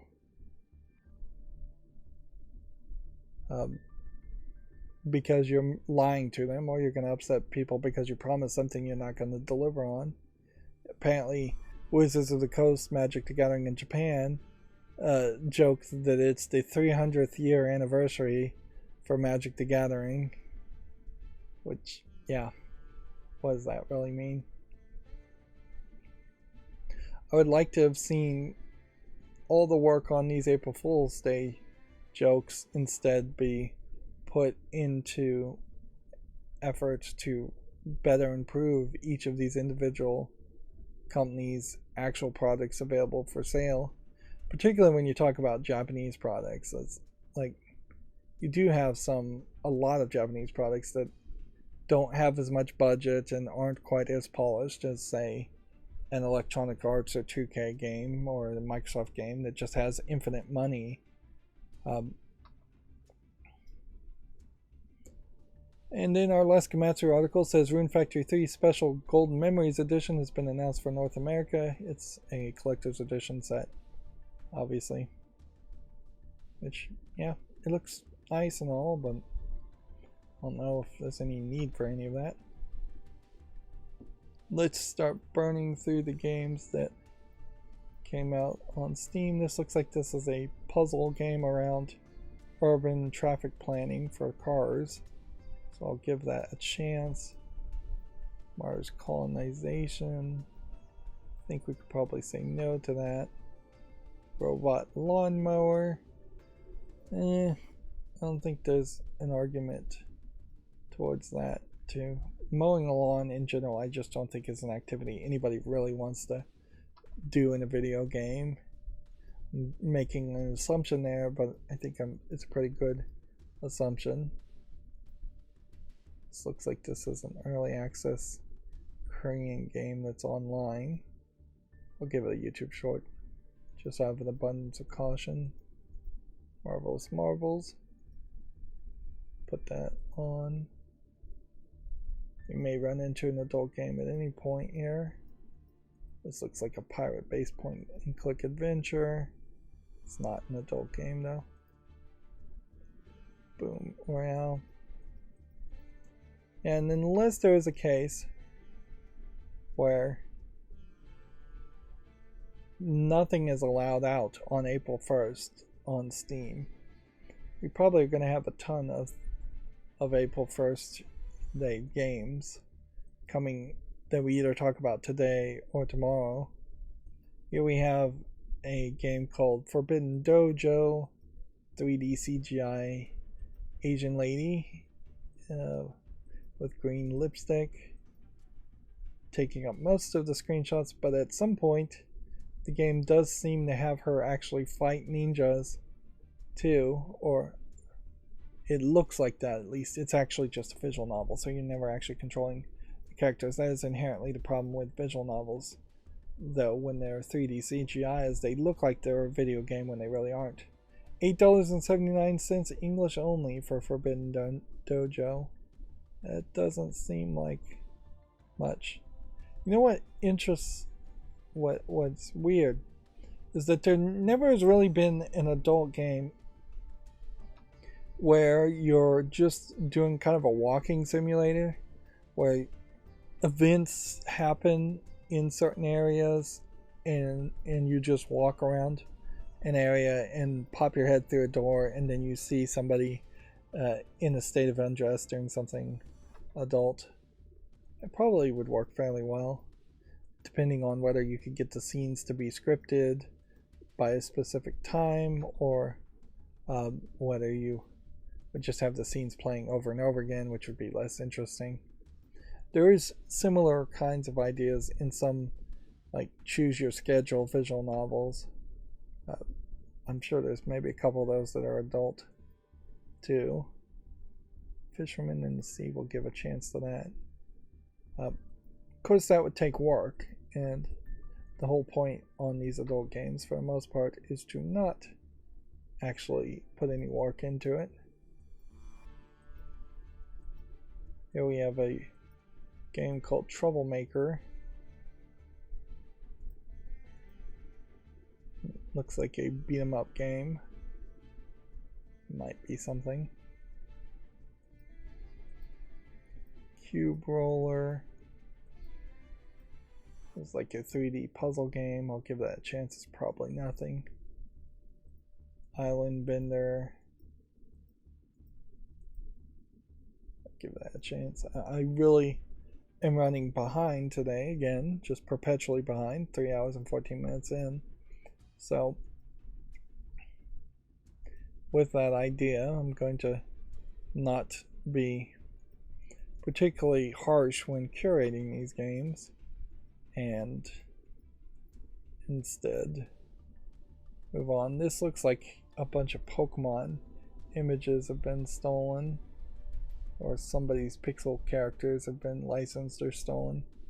Merging cubes. Yeah. White cube on white background though is really the killer there, so I'm going to say no to that. Family Curse looks like it might be a horror game. Yeah, you could definitely take the idea of a horror game where you're walking around a creepy house and just replace horror with adult content.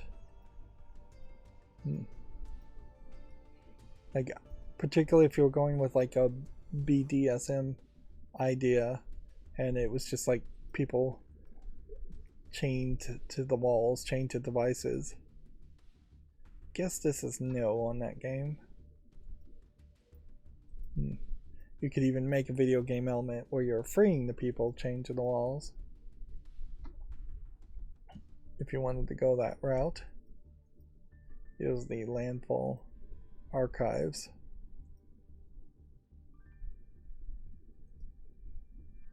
So we wouldn't have missed that anyway. Gunsuit Guardians just looks like another Vampire Survivors clone. Next we have another adult game called Hot P-Word Collage 2, which is 3D CGI girls. Looks to me like it is just a visual novel once again. There's more variety here compared to Forbidden Dojo in that there's just several different girls and looks like several different scenes. They're saying it's short. So when they admit it's a short visual novel, the price should reflect that. And so they're selling it for $3.23 right now. And they say they support 103 languages. Yep. There's not the best way to know for certain whether these are animated moving scenes or just static images when you see the static images screenshots on Steam. Of course, almost every game has one video, at least at the beginning. I just don't watch them. But yeah, for the price, it looks like that's a decent 3D CGI type adult game. We'll have to see if we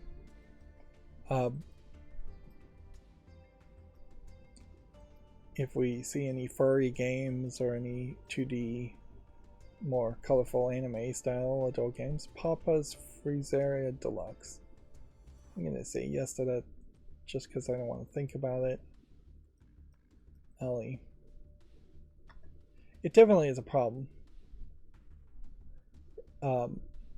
Where I am just so mentally drained. There we go. I'm just so mentally drained by the time we start looking at the games that came out on Steam that I'm just not curating that well enough. Arguably, maybe there is a point here where we should look at all the games that have come out recently before we cover the video game news. But in my mind, I just don't think that really is as popular. But it definitely would help me more. Next we have a adult game called Puzzle Mania, which is just a match 3 game. And it's flat 2D characters. I would say though it's still fairly colorful and kind of anime inspired. Some of the characters definitely look like they are from video games. In general, 2B looks like she's from and one of the girls I think from the Cyberpunk Edge Runners characters. Puzzle Mania is $2.39 with a soundtrack DLC. It says it has full audio for every language it supports, which is 15 different languages. See if we can figure out how many puzzles are in it. Not really seeing a number here as far as how many puzzles or match 3 game levels there are. Logic puzzles. Yeah, it looks like it's not a match 3 game as much as it's some other kind of logic puzzle that I really couldn't even describe. I see a bunch of marbles and a bunch of empty spaces on a grid and some squares that I assume the marbles can't go. And yeah. Yeah, I just couldn't easily explain what the goal is of the puzzles at all.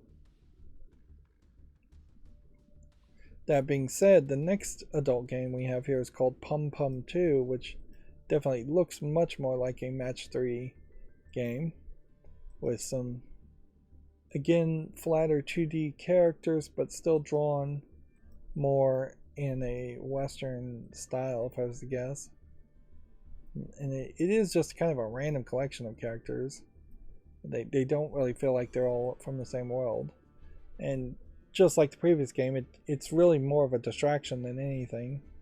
Where if you're trying to do a puzzle game, you won't be looking at the girls. If you're trying to look at the girls, you won't be looking at the puzzles. Pum Pum 2 is $3.19, says it supports full audio in all 17 of its languages.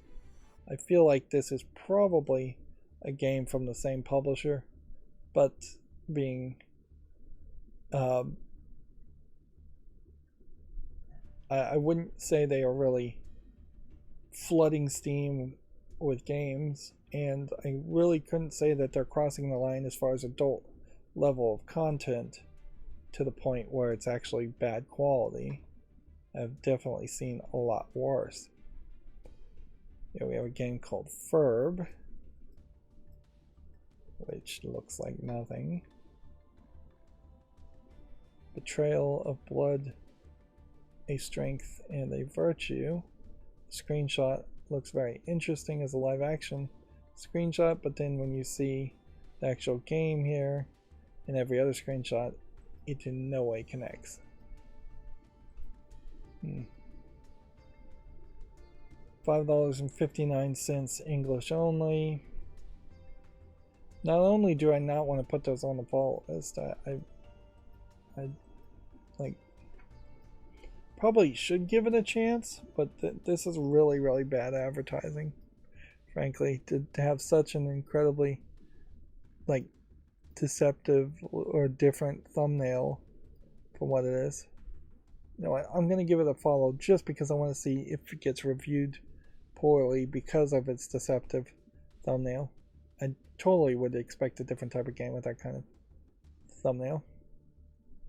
Next we have a game here that's Turkish, and I would have thought it was an adult game, but maybe not.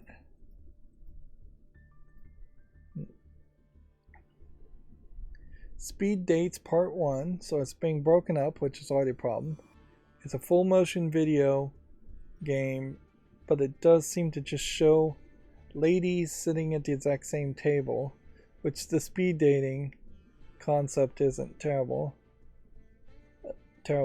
of an idea if you are going to just shoot with one camera locked down. It's a romantic comedy interactive full motion video game where you determine the course of the conversation with the options that appear. Experience a speed date with 18 attractive women.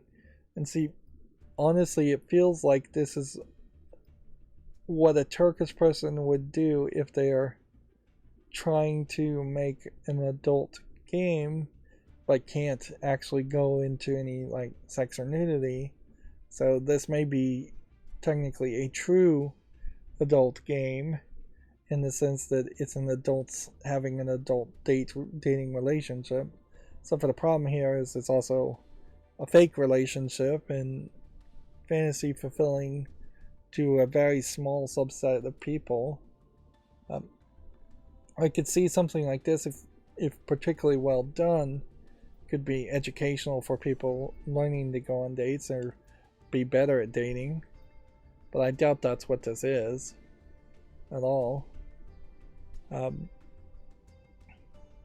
I heard something, and I'm not sure if this was really true or not, that like China was giving university students a week off to go and fall in love so that they fall in love and make babies because the population is going down still. Problem with this is it's Turkish only too, so I can't even bother to put it on the follow list.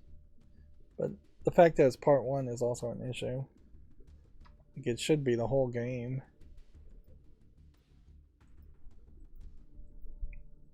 Learning to deal with people through video games is really the opposite of learning to deal with people.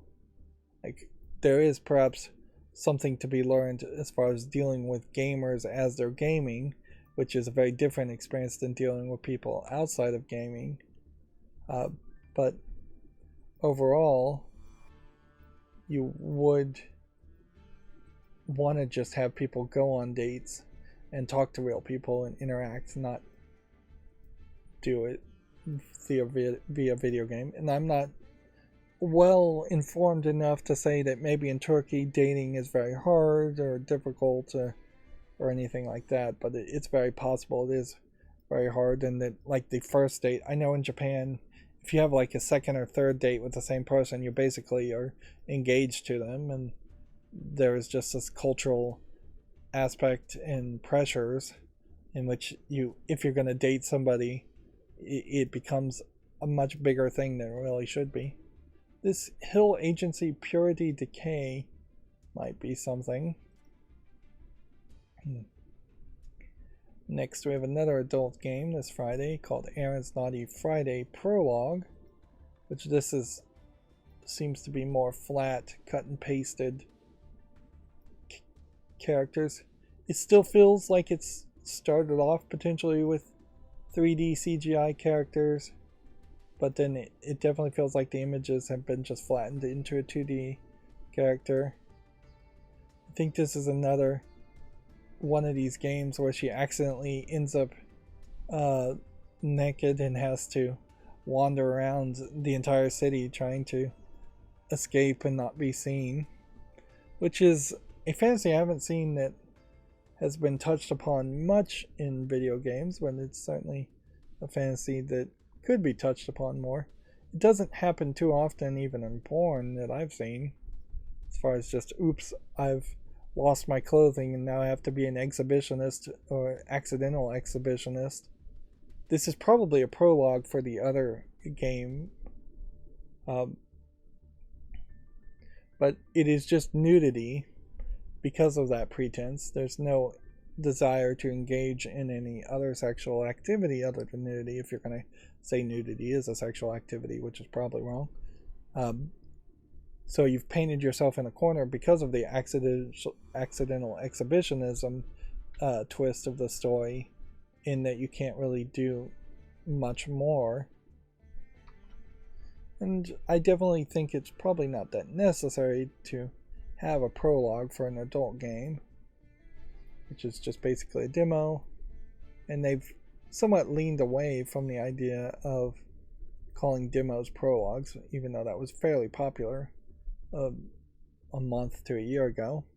This ninja scroller game just looks like an infinite runner. Samurai Slaughterhouse looks like it might be something.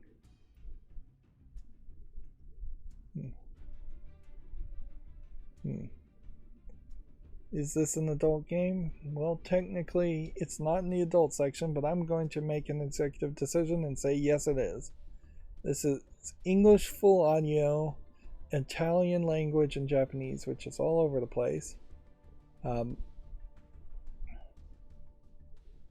The mature content description says this game may contain content that is not suitable for all audience. Viewer discretion advised. How are you supposed to have viewer discretion when you're not describing what the content is?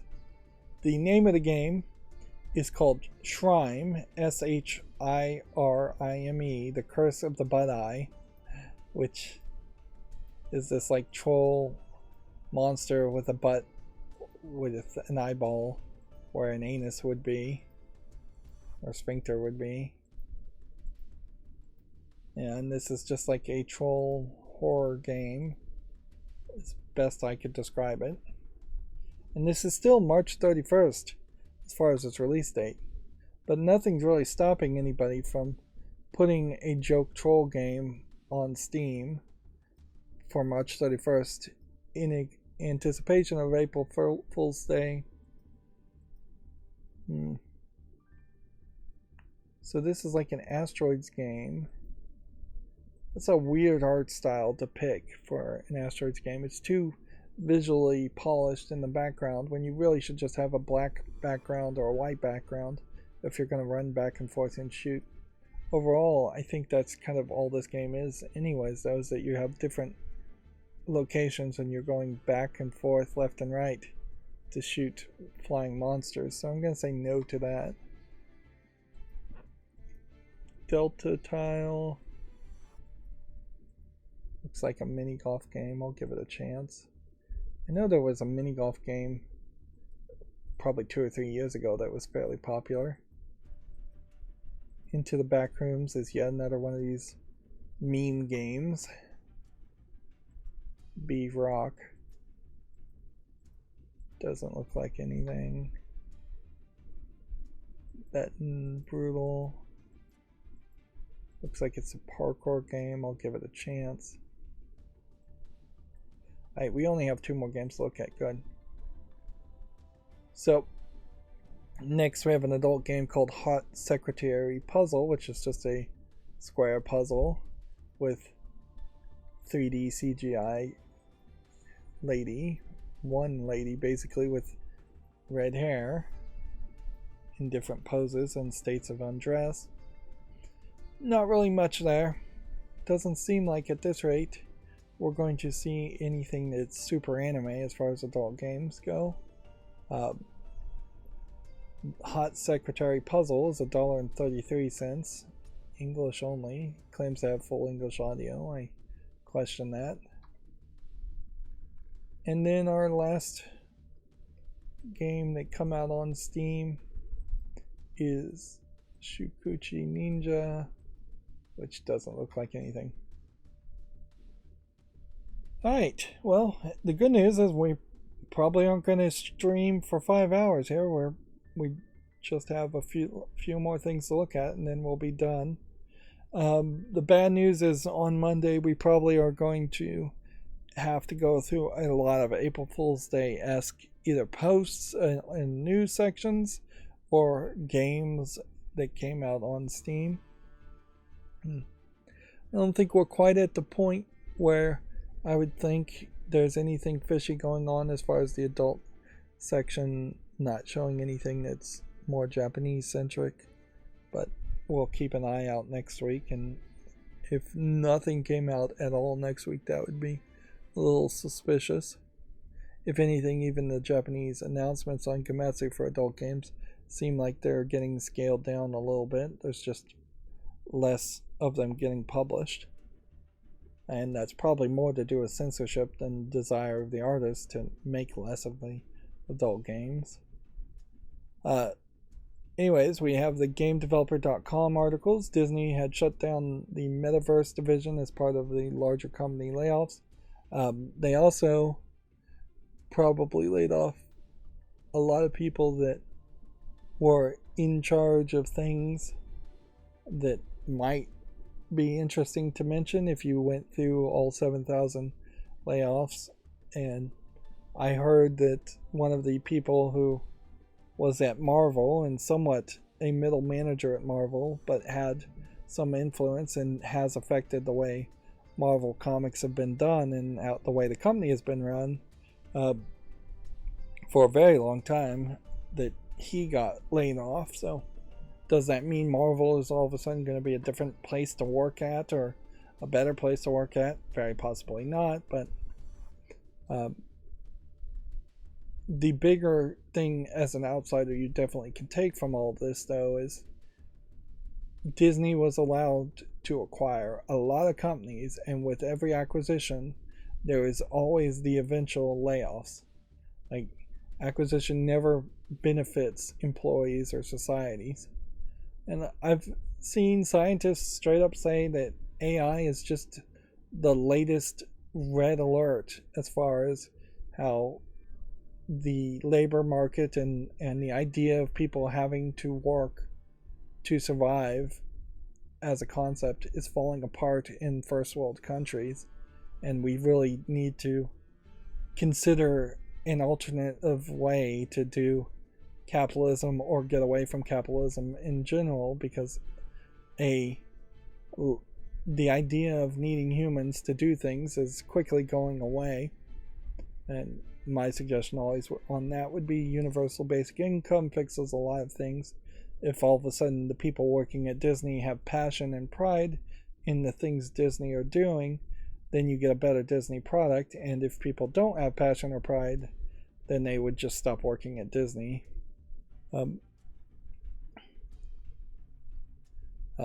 Particularly when you look at like the live action remakes of the Disney movies, those don't feel to me like those are being done with passion and pride as an artistic creation, as much as they feel like they are a cash grab to maintain profit and maintain copyrights for old Disney movies.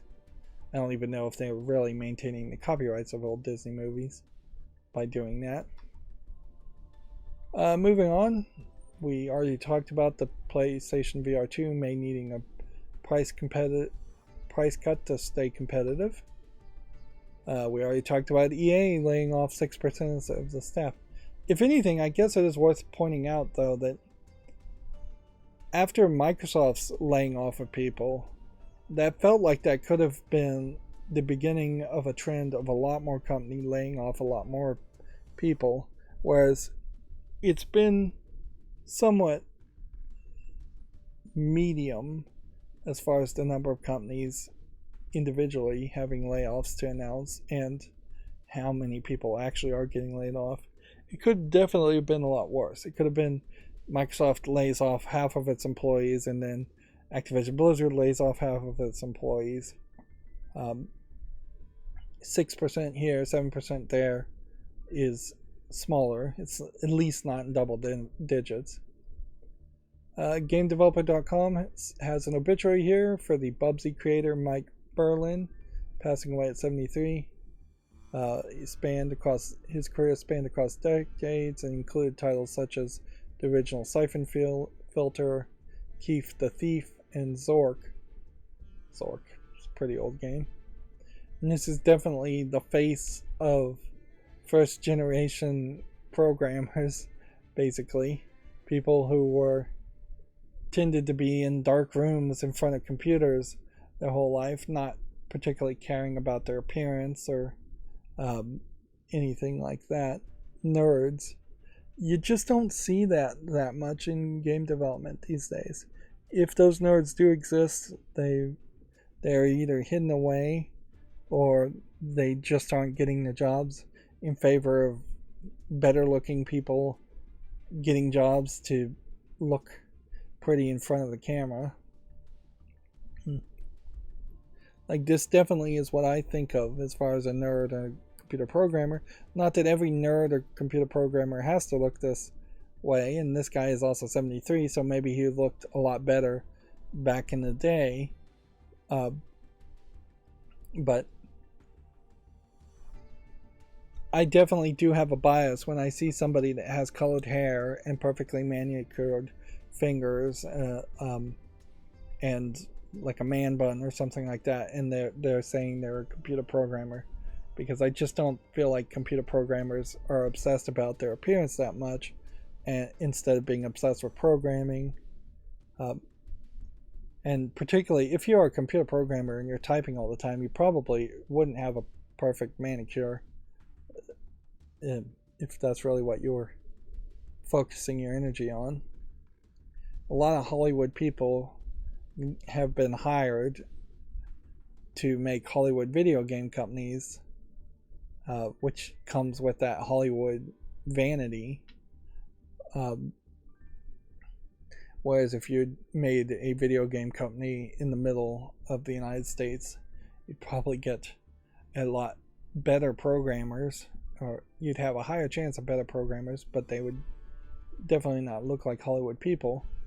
And they may not talk or think like Hollywood people, which would potentially also be a good thing, because there is this definitely coastal elite mentality. I hate to use that phrase, but that is definitely propagated and prominent amongst the video game companies that are all on the coasts of the United States. Of course, that's a weird rant when we're talking about an obituary. Do we have anything really we can say about the obituary here?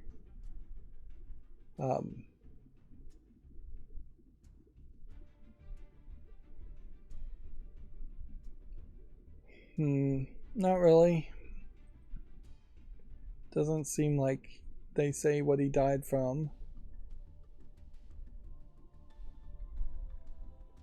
He was a game designer, programmer, and writer, and that is certainly an example of a first generation game maker too, is that you wore many hats and you did multiple things. So nowadays usually they bring in writers, and then the designer and the programmer tends to be a different person. Let's see. Moving on, Witcher 3 and Cyberpunk 2077 still drive CD Projekt Red's revenue growth, which, if CD Projekt Red is going to have revenue growth, it would have to be from those two games. It's not going to come from anything else. That's obvious. Witcher 2 is not going to start selling out of the blue, or Witcher 1 isn't going to start selling out of the blue. They really don't have anything else available for purchase. Let's see. Diablo 4 had the biggest beta in series history, which makes sense. There's more gamers now than ever, so that would make a lot of sense. That being said, I don't know if the reception or the experience for people in the beta was particularly great, and we can only hope that they, as a real beta, is which what they're calling it, they learned a lot, and the actual launch of Diablo 4 does not run into problems. Although, inherently, I have to point out that this beta existed so that they could run the game on online servers.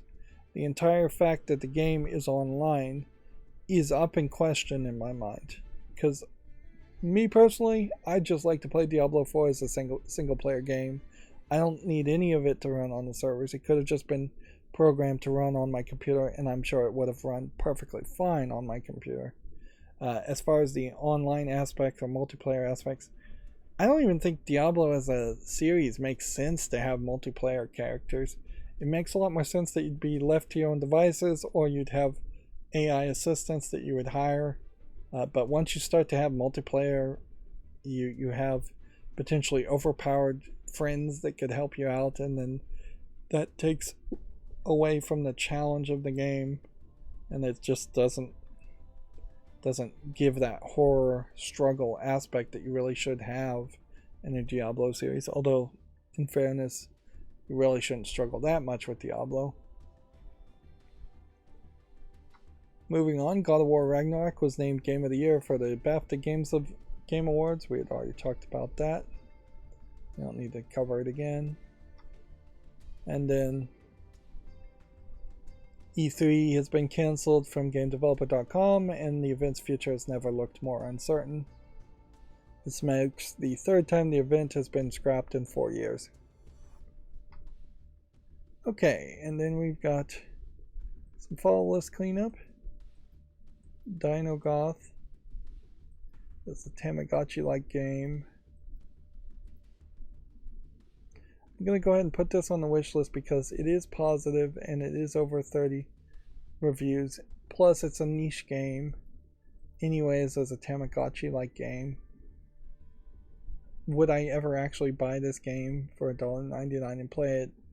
Odds are pretty low, but if there was a reason to start playing Tamagotchi-like games, I would think about it. This game, on the other hand, Dino Lost, has no reviews, so it's just not relevant. So it leaves the fall list. Dino Galaxies. Also, not enough reviews. So that goes.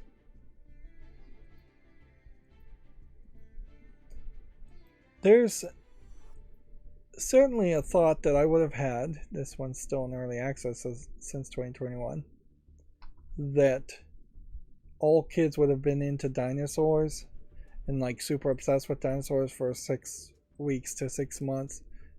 But I'm not sure that's really the case. And that has left me to think that, like, for my nieces and nephews, I should probably think about buying more of these kids' games. But honestly, I don't know if they've gotten that obsessed with it, and they definitely are getting older every day, so my lesson learned here, and I think I didn't actually spend any real money learning this lesson, is to wait until a kid gets obsessed with something before you pre-buy games, unless you just want to push them into loving dinosaurs for some reason. This one I'm going to give more time because it's an early access. Dino Ho Adventures. I think I'm going to say no to this one. Just doesn't look like enough of anything. And in a lot of ways, kids just don't have as much free time as a YouTuber who's playing video games. Anyways, well, this next game was removed from Steam, and that's going to be increasingly an issue, certainly. So I'm going to have these just longer and longer lists of games that go back to the Steam default page. This Digit Factory I'm going to leave where it is and give it more time. Digimon Next World, though. Yeah, in comparison here, Digimon Next World might be a much better idea if you were going to push kids into something than just generic random dinosaur games. Digimon are not all dinosaurs, but some of them are dinosaur-like. Arguably, though, this might be a game that's more TE for everyone, 10 plus. So, yeah. I guess that inherently also questions whether kids would be interested in Digimon, or if you tried to push them in Digimon, would they be interested in that? This might also be a Digimon game that has the same Digimon from the anime series, but new kid characters, because I don't recognize any of these kid characters. Whereas most of the Digimon anime series has kind of followed the same characters as they get older,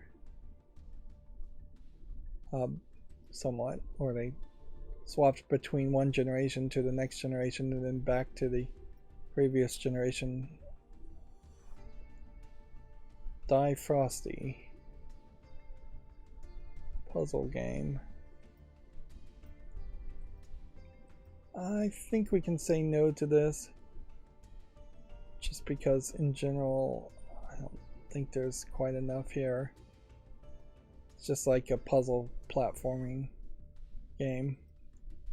There's almost certainly better versions of something like this, and honestly I don't know if I really would want to play a puzzle game. And at a certain level, with like Fortnite, you see the success of Fortnite. That may just be the answer, is just to have kids get obsessed with Fortnite and play games that their friends are playing instead of trying to expose them to other kinds of games that won't be relevant to them. Ghostbusters is a prime example of that, in which Ghostbusters was definitely a big thing when I was a kid. Kids these days don't know what Ghostbusters is. Not really. Not to the level that there were toys and cartoons around Ghostbusters when I was a kid. And that's not here. It's not the case. This game, Die After Sunset, is still in early access and mixed reviewed, so we'll say no to that. Alright. And so that's going to be it for this stream. As always, I ask you to like, share, subscribe, comment, and watch every second of my videos. If you want to friend or follow me on any social media sites, there's a bunch of links down below. And if you want to support me further, there's a link to Patreon, or you can friend me on Steam and get me a game off my wishlist. Thank you for watching. Have a good evening.